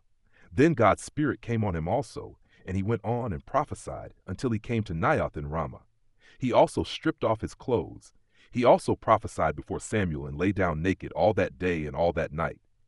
Therefore they say, "Is Saul also among the prophets?" David fled from Naioth in Ramah, and came and said to Jonathan, "What have I done? What is my iniquity? What is my sin before your father, that he seeks my life?" He said to him, "Far from it, you will not die. Behold, my father does nothing either great or small, but that he discloses it to me. Why would my father hide this thing from me? It is not so. David swore moreover and said, Your father knows well that I have found favor in your eyes. And he says, Don't let Jonathan know this, lest he be grieved. But truly as the Lord lives, and as your soul lives, there is but a step between me and death. Then Jonathan said to David, Whatever your soul desires, I will even do it for you.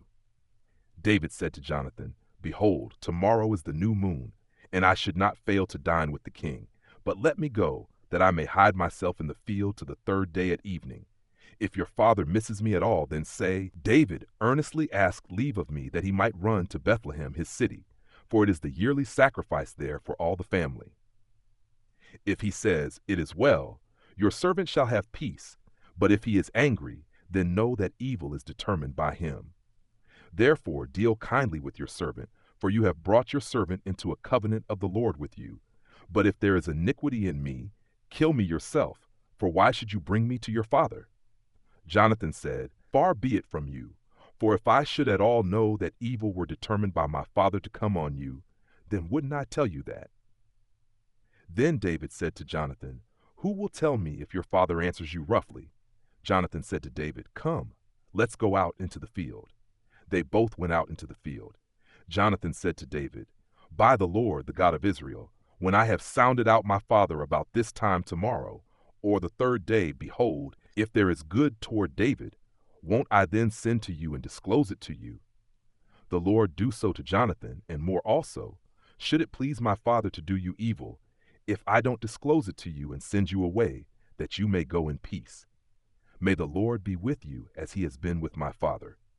You shall not only show me the loving kindness of the Lord while I still live, that I not die, but you shall also not cut off your kindness from my house forever. No, not when the Lord has cut off every one of the enemies of David from the surface of the earth.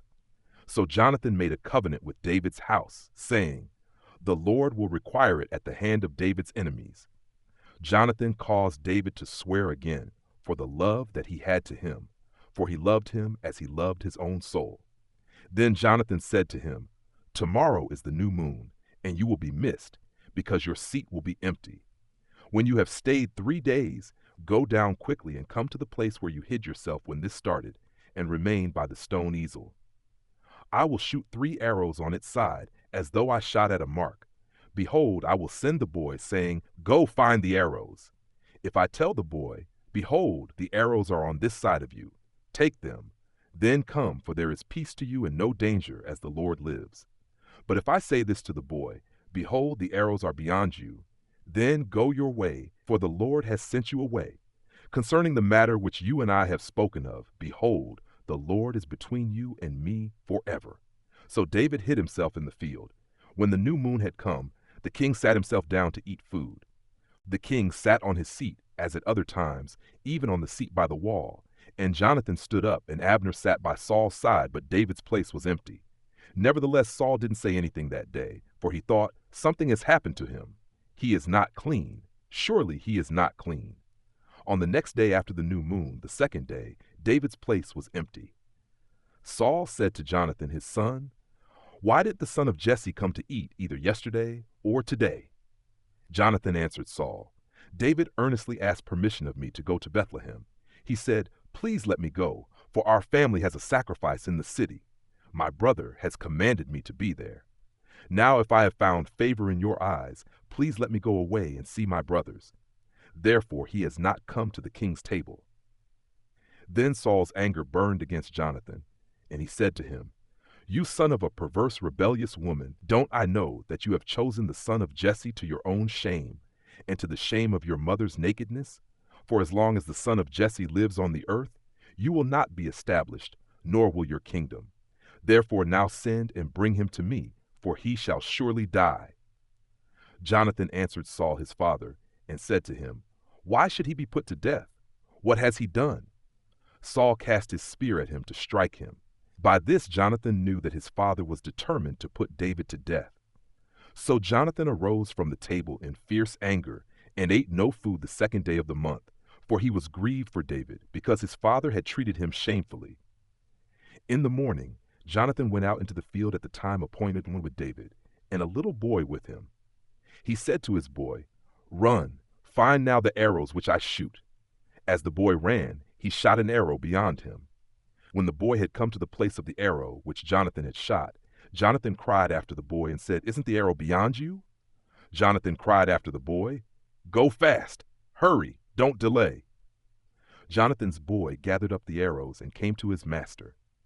But the boy didn't know anything. Only Jonathan and David knew the matter. Jonathan gave his weapons to his boy and said to him, "Go, carry them to the city."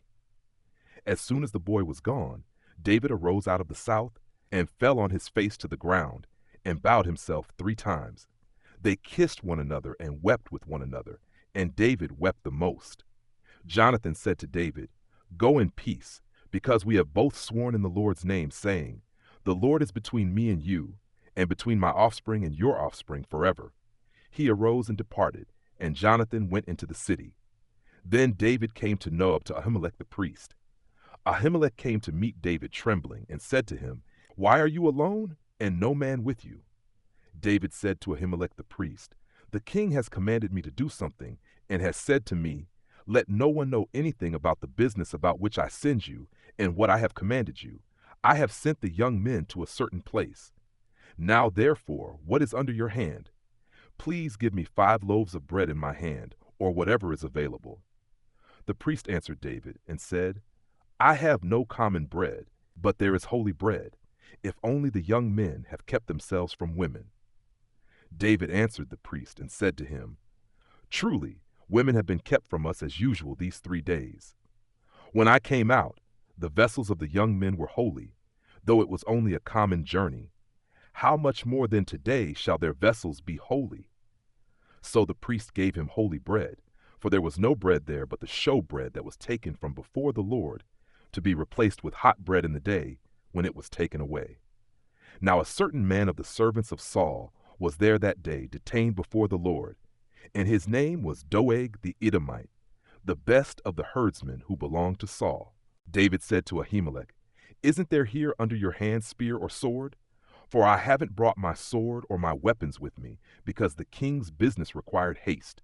The priest said, "Behold, the sword of Goliath the Philistine, whom you killed in the valley of Elah, is here wrapped in a cloth behind the ephod. If you would like to take that, take it, for there is no other except that here." David said, "There is none like that. Give it to me." David arose and fled that day for fear of Saul, and went to Achish the king of Gath. The servants of Achish said to him, "Isn't this David the king of the land? Didn't they sing to one another about him in dances, saying, 'Saul has slain his thousands, and David his 10,000s?'" David laid up these words in his heart, and was very afraid of Achish the king of Gath. He changed his behavior before them and pretended to be insane in their hands, and scribbled on the doors of the gate, and let his spittle fall down on his beard. Then Achish said to his servants, "Look, you see the man is insane. Why then have you brought him to me? Do I lack madmen, that you have brought this fellow to play the madman in my presence? Should this fellow come into my house?" David therefore departed from there and escaped to Adullam's cave. When his brothers and all his father's house heard it, they went down there to him. Everyone who was in distress, everyone who was in debt, and everyone who was discontented gathered themselves to him, and he became captain over them. There were with him about 400 men. David went from there to Mizpeh of Moab, and he said to the king of Moab, "Please let my father and my mother come out to you, until I know what God will do for me." He brought them before the king of Moab, and they lived with him all the time that David was in the stronghold. The prophet Gad said to David, "Don't stay in the stronghold. Depart and go into the land of Judah." Then David departed and came into the forest of Hereth. Saul heard that David was discovered with the men who were with him. Now Saul was sitting in Gibeah under the tamarisk tree in Ramah, with his spear in his hand, and all his servants were standing around him. Saul said to his servants who stood around him, "Hear now, you Benjamites, will the son of Jesse give every one of you fields and vineyards? Will he make you all captains of thousands and captains of hundreds? Is that why all of you have conspired against me? And there is no one who discloses to me when my son makes a treaty with the son of Jesse, and there is none of you who is sorry for me or discloses to me that my son has stirred up my servant against me to lie in wait as it is today? Then Doeg the Edomite, who stood by the servants of Saul, answered and said, I saw the son of Jesse coming to Nob, to Ahimelech the son of Ahitub. He inquired of the Lord for him, gave him food, and gave him the sword of Goliath the Philistine. Then the king sent to call Ahimelech the priest, the son of Ahitub, and all his father's house, the priests who were in Nob, and they all came to the king. Saul said, Hear now, you son of Ahitub. He answered, Here I am, my lord. Saul said to him, Why have you conspired against me, you and the son of Jesse, in that you have given him bread and a sword, and have inquired of God for him, that he should rise against me, to lie in wait as it is today? Then Ahimelech answered the king and said, Who among all your servants is so faithful as David, who is the king's son-in-law, captain of your bodyguard, and honored in your house? Have I today begun to inquire of God for him? Be it far from me. Don't let the king impute anything to his servant, nor to all the house of my father, for your servant knew nothing of all this, less or more. The king said, You shall surely die, Ahimelech, you and all your father's house. The king said to the guard who stood about him, Turn and kill the priests of the Lord, because their hand also is with David, and because they knew that he fled and didn't disclose it to me. But the servants of the king wouldn't put out their hand to fall on the priests of the Lord. The king said to Doeg, Turn and attack the priests. Doeg the Edomite turned, and he attacked the priests, and he killed on that day 85 people who wore a linen ephod. He struck Nob, the city of the priests, with the edge of the sword, both men and women, children and nursing babies, and cattle, donkeys, and sheep, with the edge of the sword. One of the sons of Ahimelech, the son of Ahitub, named Abiathar, escaped and fled after David. Abiathar told David that Saul had slain the Lord's priests. David said to Abiathar, I knew on that day, when Doeg the Edomite was there, that he would surely tell Saul, I am responsible for the death of all the persons of your father's house. Stay with me. Don't be afraid, for he who seeks my life seeks your life. You will be safe with me. David was told, Behold, the Philistines are fighting against Keilah, and are robbing the threshing floors. Therefore David inquired of the Lord, saying, Shall I go and strike these Philistines? The Lord said to David, Go strike the Philistines and save Keilah. David's men said to him, Behold, we are afraid here in Judah. How much more then if we go to Keilah against the armies of the Philistines? Then David inquired of the Lord yet again. The Lord answered him and said, Arise, go down to Keilah, for I will deliver the Philistines into your hand. David and his men went to Keilah and fought with the Philistines and brought away their livestock and killed them with a great slaughter. So David saved the inhabitants of Keilah. When Abiathar the son of Ahimelech fled to David to Keilah, he came down with an ephod in his hand. Saul was told that David had come to Keilah. Saul said, God has delivered him into my hand, for he is shut in by entering into a town that has gates and bars. Saul summoned all the people to war, to go down to Keilah to besiege David and his men. David knew that Saul was devising mischief against him. He said to Abiathar the priest, Bring the ephod here. Then David said, O Lord, the God of Israel, your servant has surely heard that Saul seeks to come to Keilah to destroy the city for my sake. Will the men of Keilah deliver me up into his hand? Will Saul come down, as your servant has heard? Lord, the God of Israel, I beg you, tell your servant. The Lord said, He will come down. Then David said, Will the men of Keilah deliver me and my men into the hand of Saul? The Lord said, They will deliver you up. Then David and his men, who were about 600, arose and departed out of Keilah, and went wherever they could go. Saul was told that David had escaped from Keilah, and he gave up going there. David stayed in the wilderness in the strongholds, and remained in the hill country, in the wilderness of Ziph. Saul sought him every day, but God didn't deliver him into his hand. David saw that Saul had come out to seek his life. David was in the wilderness of Ziph in the woods. Jonathan, Saul's son, arose and went to David into the woods, and strengthened his hand in God. He said to him, Don't be afraid, for the hand of Saul my father won't find you, and you will be king over Israel, and I will be next to you, and Saul my father knows that also. They both made a covenant before the Lord. Then David stayed in the woods, and Jonathan went to his house. Then the Ziphites came up to Saul to Gibeah, saying, "Doesn't David hide himself with us in the strongholds in the woods, in the hill of Hachilah, which is on the south of the desert? Now therefore, O king, come down, according to all the desire of your soul to come down, and our part will be to deliver him up into the king's hand." Saul said, "You are blessed by the Lord, for you have had compassion on me. Please go make yet more sure, and know and see his place where his haunt is, and who has seen him there. For I have been told that he is very cunning. See therefore, and take knowledge of all the lurking places where he hides himself. And come again to me with certainty, and I will go with you. It shall happen, if he is in the land, that I will search him out among all the thousands of Judah." They arose and went to Ziph before Saul. But David and his men were in the wilderness of Maon, in the Arabah on the south of the desert. Saul and his men went to seek him. When David was told, he went down to the rock and stayed in the wilderness of Maon. When Saul heard that, he pursued David in the wilderness of Maon. Saul went on this side of the mountain, and David and his men on that side of the mountain, and David hurried to get away for fear of Saul. For Saul and his men surrounded David and his men to take them. But a messenger came to Saul, saying, "Hurry and come, for the Philistines have made a raid on the land." So Saul returned from pursuing David and went against the Philistines. Therefore they called that place Selah Hamalakoth. David went up from there and lived in the strongholds of En-gedi. When Saul had returned from following the Philistines, he was told, "Behold, David is in the wilderness of En-gedi." Then Saul took 3,000 chosen men out of all Israel and went to seek David and his men on the rocks of the wild goats.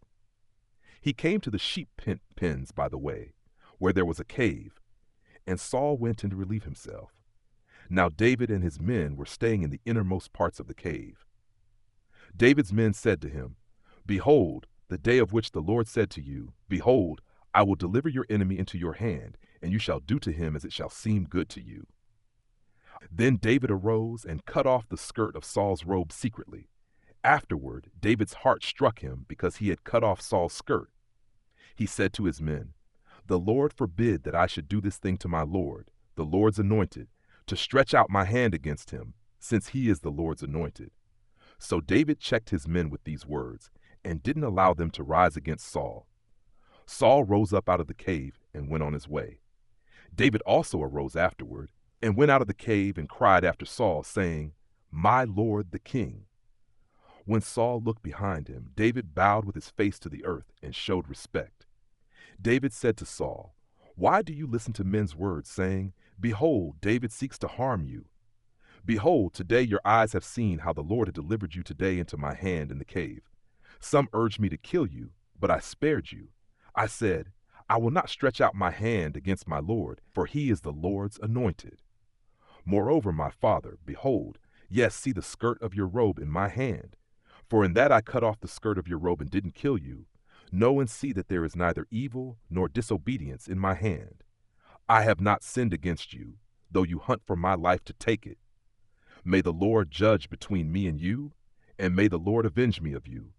But my hand will not be on you. As the proverb of the ancients says, out of the wicked comes wickedness, but my hand will not be on you. Against whom has the king of Israel come out? Whom do you pursue? A dead dog? A flea? May the Lord therefore be judge and give sentence between me and you, and see and plead my cause and deliver me out of your hand." It came to pass, when David had finished speaking these words to Saul, that Saul said, "Is that your voice, my son David?" Saul lifted up his voice and wept. He said to David, "You are more righteous than I, for you have done good to me, whereas I have done evil to you. You have declared today how you have dealt well with me, because when the Lord had delivered me up into your hand, you didn't kill me. For if a man finds his enemy, will he let him go away unharmed? Therefore may the Lord reward you good for that which you have done to me today. Now behold, I know that you will surely be king, and that the kingdom of Israel will be established in your hand. Swear now therefore to me by the Lord that you will not cut off my offspring after me, and that you will not destroy my name out of my father's house." David swore to Saul. Saul went home, but David and his men went up to the stronghold. Samuel died. And all Israel gathered themselves together and mourned for him, and buried him at his house at Ramah. Then David arose and went down to the wilderness of Paran. There was a man in Maon whose possessions were in Carmel, and the man was very great. He had 3,000 sheep and 1,000 goats, and he was shearing his sheep in Carmel.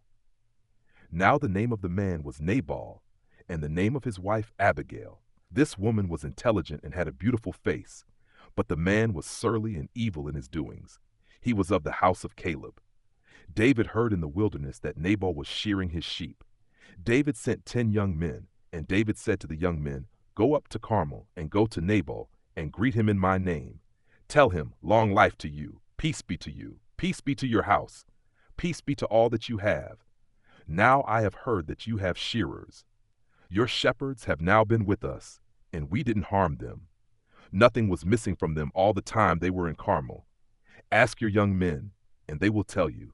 Therefore let the young men find favor in your eyes, for we come on a good day. Please give whatever comes to your hand to your servants and to your son David." When David's young men came, they spoke to Nabal all those words in the name of David, and waited. Nabal answered David's servants and said, "Who is David? Who is the son of Jesse? There are many servants who break away from their masters these days. Shall I then take my bread, my water, and my meat that I have killed for my shearers, and give it to men who I don't know where they come from?" So David's young men turned on their way and went back, and came and told him all these words. David said to his men, "Every man put on his sword." Every man put on his sword. David also put on his sword. About 400 men followed David, and 200 stayed by the baggage. But one of the young men told Abigail, Nabal's wife, saying, "Behold, David sent messengers out of the wilderness to greet our master, and he insulted them. But the men were very good to us, and we were not harmed, and we didn't miss anything as long as we went with them when we were in the fields. They were a wall to us both by night and by day, all the while we were with them keeping the sheep. Now therefore know and consider what you will do, for evil is determined against our master and against all his house, for he is such a worthless fellow that one can't speak to him." Then Abigail hurried and took 200 loaves of bread, 2 containers of wine, 5 sheep ready dressed, 5 seahs of parched grain, 100 clusters of raisins, and 200 cakes of figs, and laid them on donkeys. She said to her young men, "Go on before me. Behold, I am coming after you." But she didn't tell her husband Nabal. As she rode on her donkey and came down hidden by the mountain, behold, David and his men came down toward her, and she met them. Now David had said, "Surely in vain I have kept all that this fellow has in the wilderness, so that nothing was missed of all that pertained to him. He has returned me evil for good. God do so to the enemies of David, and more also, if I leave of all that belongs to him by the morning light, so much as one who urinates on a wall." When Abigail saw David, she hurried and got off her donkey, and fell before David on her face and bowed herself to the ground. She fell at his feet and said, "On me, my lord, on me be the blame. Please let your servant speak in your ears. Hear the words of your servant. Please don't let my lord pay attention to this worthless fellow Nabal, for as his name is, so is he. Noble is his name, and folly is with him.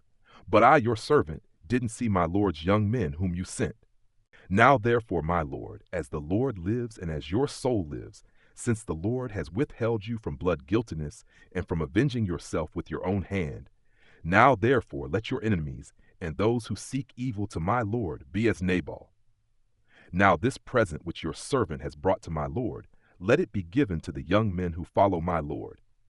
Please forgive the trespass of your servant, for the Lord will certainly make my lord a sure house, because my lord fights the Lord's battles. Evil will not be found in you all your days. Though men may rise up to pursue you and to seek your soul, yet the soul of my lord will be bound in the bundle of life with the Lord your God. He will sling out the souls of your enemies as from a sling's pocket. It will come to pass, when the Lord has done to my lord according to all the good that he has spoken concerning you, and has appointed you prince over Israel, that this shall be no grief to you, nor offense of heart to my lord, either that you have shed blood without cause, or that my lord has avenged himself. When the Lord has dealt well with my lord, then remember your servant. David said to Abigail, "Blessed is the Lord, the God of Israel, who sent you today to meet me. Blessed is your discretion, and blessed are you, who have kept me today from blood guiltiness, and from avenging myself with my own hand. For indeed, as the Lord, the God of Israel lives, who has withheld me from harming you, unless you had hurried and come to meet me, surely there wouldn't have been left to Nabal by the morning light so much as one who urinates on a wall." So David received from her hand that which she had brought him. Then he said to her, "Go up in peace to your house. Behold, I have listened to your voice and have granted your request." Abigail came to Nabal, and behold, he held a feast in his house like the feast of a king. Nabal's heart was merry within him, for he was very drunk. Therefore she told him nothing until the morning light. In the morning, when the wine had gone out of Nabal, his wife told him these things, and his heart died within him, and he became as a stone. About 10 days later the Lord struck Nabal so that he died. When David heard that Nabal was dead, he said, "Blessed is the Lord, who has pleaded the cause of my reproach from the hand of Nabal, and has kept back his servant from evil. The Lord has returned the evil doing of Nabal on his own head." David sent and spoke concerning Abigail to take her to himself as wife.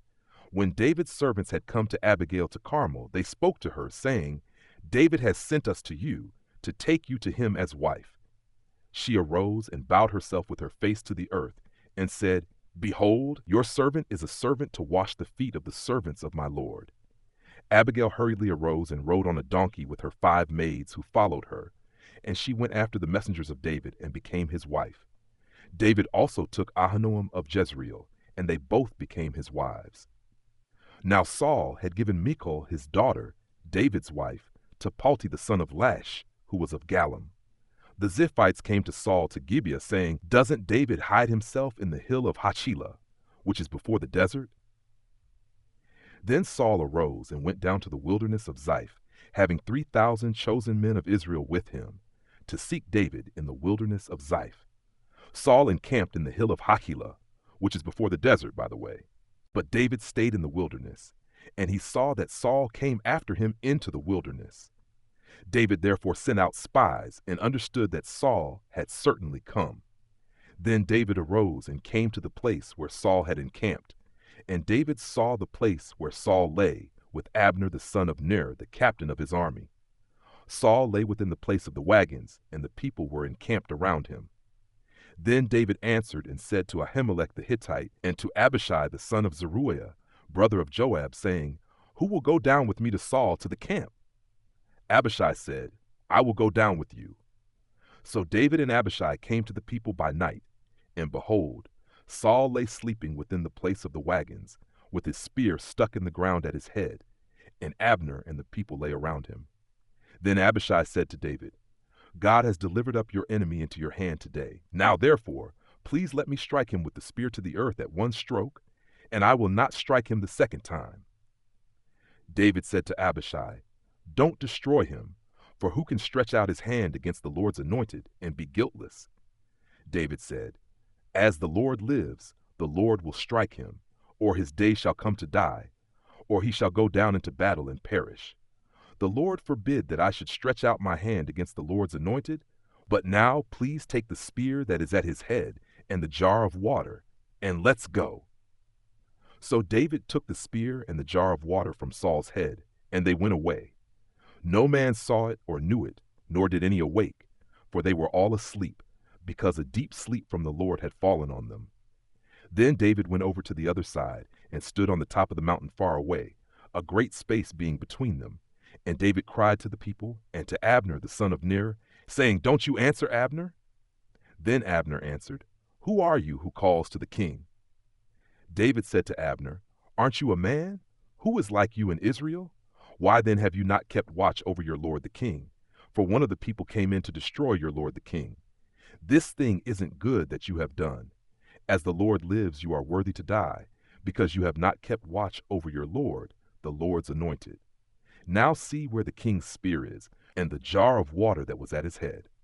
Saul recognized David's voice and said, "Is this your voice, my son David?" David said, "It is my voice, my lord, O king." He said, "Why does my lord pursue his servant? For what have I done?" What evil is in my hand? Now therefore, please let my lord the king hear the words of his servant. If it is so that the Lord has stirred you up against me, let him accept an offering. But if it is the children of men, they are cursed before the Lord. For they have driven me out today that I shouldn't cling to the Lord's inheritance, saying, Go serve other gods. Now therefore, don't let my blood fall to the earth away from the presence of the Lord. For the king of Israel has come out to seek a flea, as when one hunts a partridge in the mountains. Then Saul said, I have sinned. Return, my son David, for I will no more do you harm, because my life was precious in your eyes today. Behold, I have played the fool, and have erred exceedingly. David answered, Behold the spear, O king. Let one of the young men come over and get it. The Lord will give to every man his righteousness and his faithfulness, because the Lord delivered you into my hand today. And I wouldn't stretch out my hand against the Lord's anointed. Behold, as your life was respected today in my eyes, so let my life be respected in the Lord's eyes, and let him deliver me out of all oppression. Then Saul said to David, You are blessed, my son David. You will both do mightily, and will surely prevail. So David went his way, and Saul returned to his place. David said in his heart, I will now perish one day by the hand of Saul.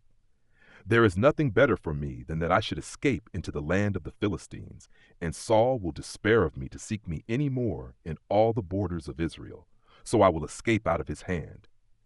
David arose and passed over, he and the 600 men who were with him, to Achish the son of Maoch, king of Gath. David lived with Achish at Gath, he and his men, every man with his household, even David with his 2 wives, Ahinoam the Jezreelites, and Abigail the Carmelites, Nabal's wife. Saul was told that David had fled to Gath, so he stopped looking for him. David said to Achish, If now I have found favor in your eyes, let them give me a place in one of the cities in the country, that I may dwell there. For why should your servant dwell in the royal city with you? Then Achish gave him Ziklag that day. Therefore Ziklag belongs to the kings of Judah to this day. The number of the days that David lived in the country of the Philistines was a full year and 4 months. David and his men went up and raided the Jeshurites, the Girzites, and the Amalekites, for those were the inhabitants of the land who were of old, on the way to Shur, even to the land of Egypt. David struck the land and saved no man or woman alive, and took away the sheep, the cattle, the donkeys, the camels, and the clothing. Then he returned and came to Achish. Achish said, Against whom have you made a raid today? David said, Against the south of Judah, against the south of the Jerahmeelites, and against the south of the Kenites. David saved neither man nor woman alive to bring them to Gath, saying, Lest they should tell about us, saying, David did this, and this has been his way all the time he has lived in the country of the Philistines. Achish believed David, saying, He has made his people Israel utterly to abhor him. Therefore he will be my servant forever. In those days the Philistines gathered their armies together for warfare, to fight with Israel. Achish said to David, Know assuredly that you will go out with me in the army, you and your men. David said to Achish, Therefore you will know what your servant can do. Achish said to David, Therefore I will make you my bodyguard forever. Now Samuel was dead, and all Israel had mourned for him and buried him in Ramah, even in his own city. Saul had sent away those who had familiar spirits and the wizards out of the land. The Philistines gathered themselves together and came and encamped in Shunem. And Saul gathered all Israel together, and they encamped in Gilboa. When Saul saw the army of the Philistines, he was afraid, and his heart trembled greatly. When Saul inquired of the Lord didn't answer him by dreams, by Urim, or by prophets. Then Saul said to his servants, Seek for me a woman who has a familiar spirit, that I may go to her and inquire of her. His servants said to him, Behold, there is a woman who has a familiar spirit at Endor. Saul disguised himself and put on other clothing and went, he and 2 men with him, and they came to the woman by night. Then he said, Please consult for me by the familiar spirit, and bring me up whomever I shall name to you. The woman said to him, Behold, you know what Saul has done, how he has cut off those who have familiar spirits and the wizards out of the land. Why then do you lay a snare for my life to cause me to die? Saul swore to her by the Lord, saying, As the Lord lives, no punishment will happen to you for this thing." Then the woman said, "Whom shall I bring up to you?" He said, "Bring Samuel up for me." When the woman saw Samuel, she cried with a loud voice, and the woman spoke to Saul, saying, "Why have you deceived me? For you are Saul." The king said to her, "Don't be afraid. What do you see?" The woman said to Saul, "I see a god coming up out of the earth." He said to her, "What does he look like?" She said, "An old man comes up. He is covered with a robe." Saul perceived that it was Samuel, and he bowed with his face to the ground and showed respect. Samuel said to Saul, "Why have you disturbed me to bring me up?" Saul answered, "I am very distressed, for the Philistines make war against me, and God has departed from me and answers me no more, by prophets or by dreams. Therefore I have called you, that you may make known to me what I shall do." Samuel said, "Why then do you ask me, since the Lord has departed from you and has become your adversary? The Lord has done to you as he spoke by me. The Lord has torn the kingdom out of your hand and given it to your neighbor, even to David, because you didn't obey the Lord's voice and didn't execute his fierce wrath on Amalek.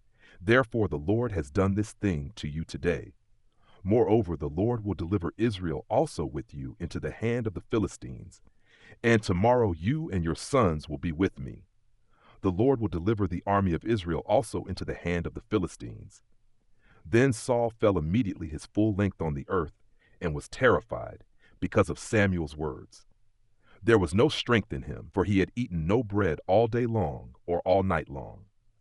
The woman came to Saul and saw that he was very troubled, and said to him, "Behold, your servant has listened to your voice, and I have put my life in my hand, and have listened to your words which you spoke to me. Now therefore, please listen also to the voice of your servant, and let me set a morsel of bread before you. Eat, that you may have strength when you go on your way." But he refused and said, "I will not eat." But his servants, together with the woman, constrained him, and he listened to their voice. So he arose from the earth and sat on the bed. The woman had a fattened calf in the house. She hurried and killed it, and she took flour and kneaded it, and baked unleavened bread of it. She brought it before Saul and before his servants, and they ate. Then they rose up and went away that night. Now the Philistines gathered together all their armies to Aphek, and the Israelites encamped by the spring which is in Jezreel. The lords of the Philistines passed on by hundreds and by thousands, and David and his men passed on in the rear with Achish.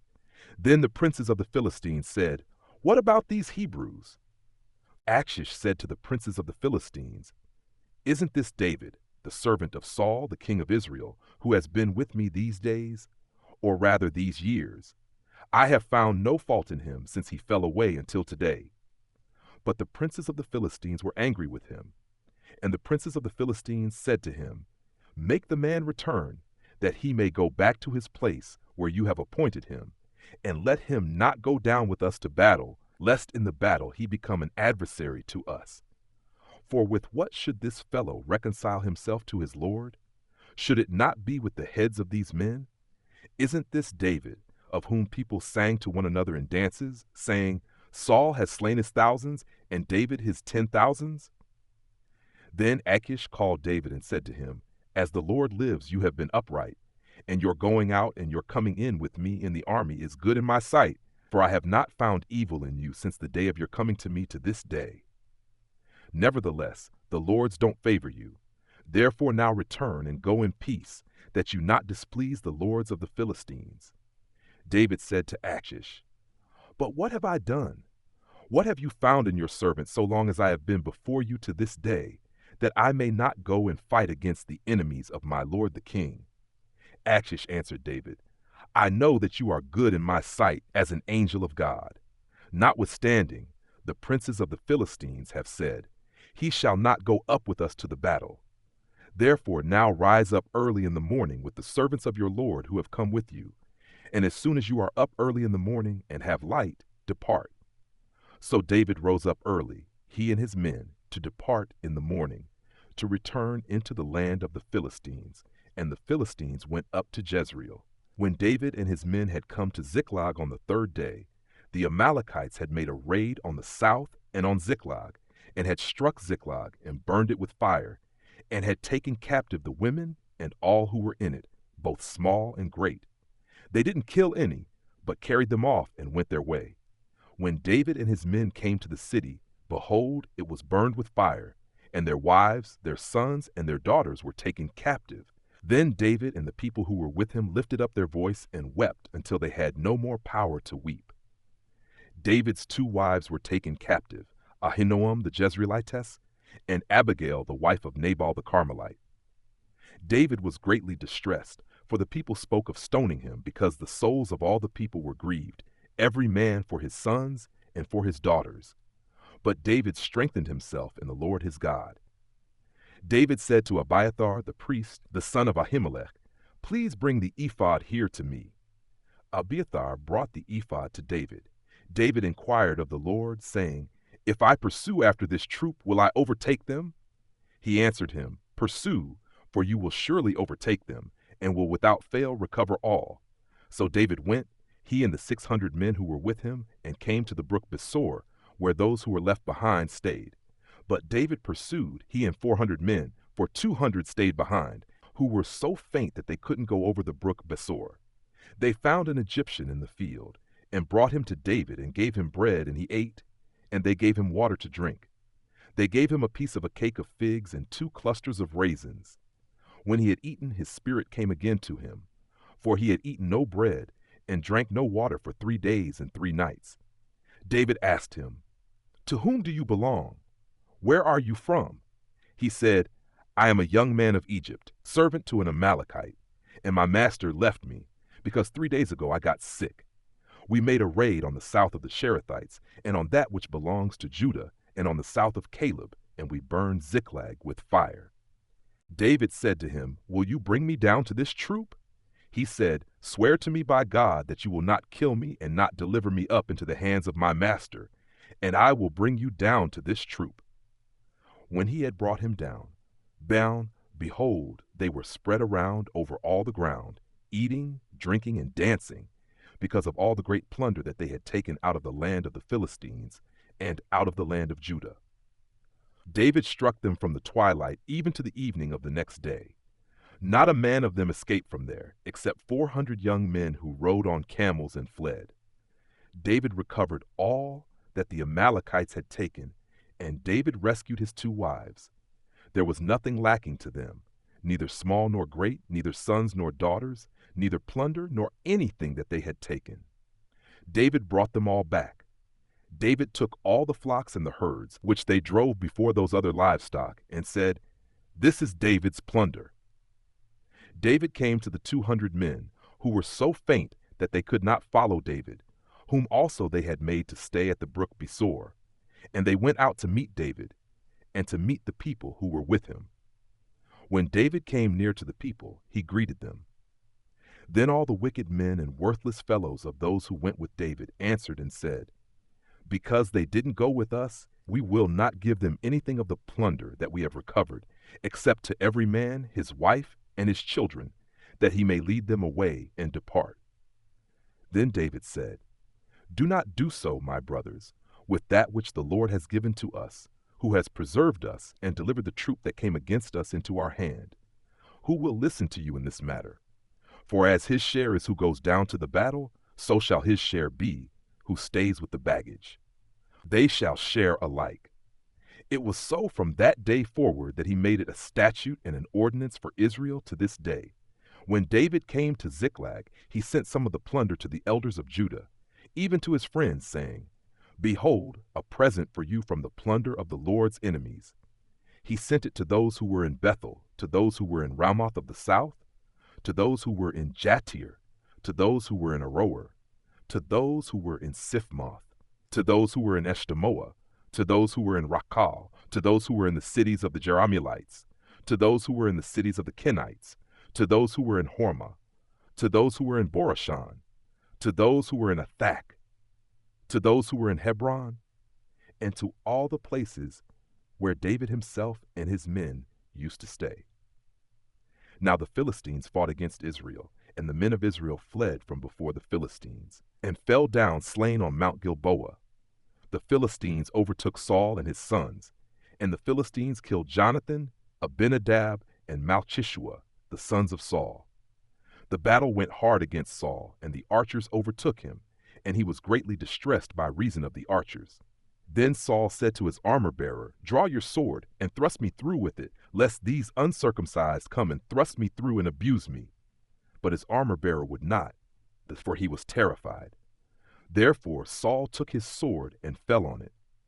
When his armor-bearer saw that Saul was dead, he likewise fell on his sword, and died with him. So Saul died with his 3 sons, his armor-bearer, and all his men that same day together. When the men of Israel who were on the other side of the valley, and those who were beyond the Jordan, saw that the men of Israel fled and that Saul and his sons were dead, they abandoned the cities and fled, and the Philistines came and lived in them. On the next day, when the Philistines came to strip the slain, they found Saul and his 3 sons fallen on Mount Gilboa. They cut off his head, stripped off his armor, and sent into the land of the Philistines all around to carry the news to the house of their idols and to the people. They put his armor in the house of the Ashtaroth, and they fastened his body to the wall of Beth-shan. When the inhabitants of Jabesh-Gilead heard what the Philistines had done to Saul, all the valiant men arose, went all night, and took the body of Saul and the bodies of his sons from the wall of Beth-shan, and they came to Jabesh and burned them there.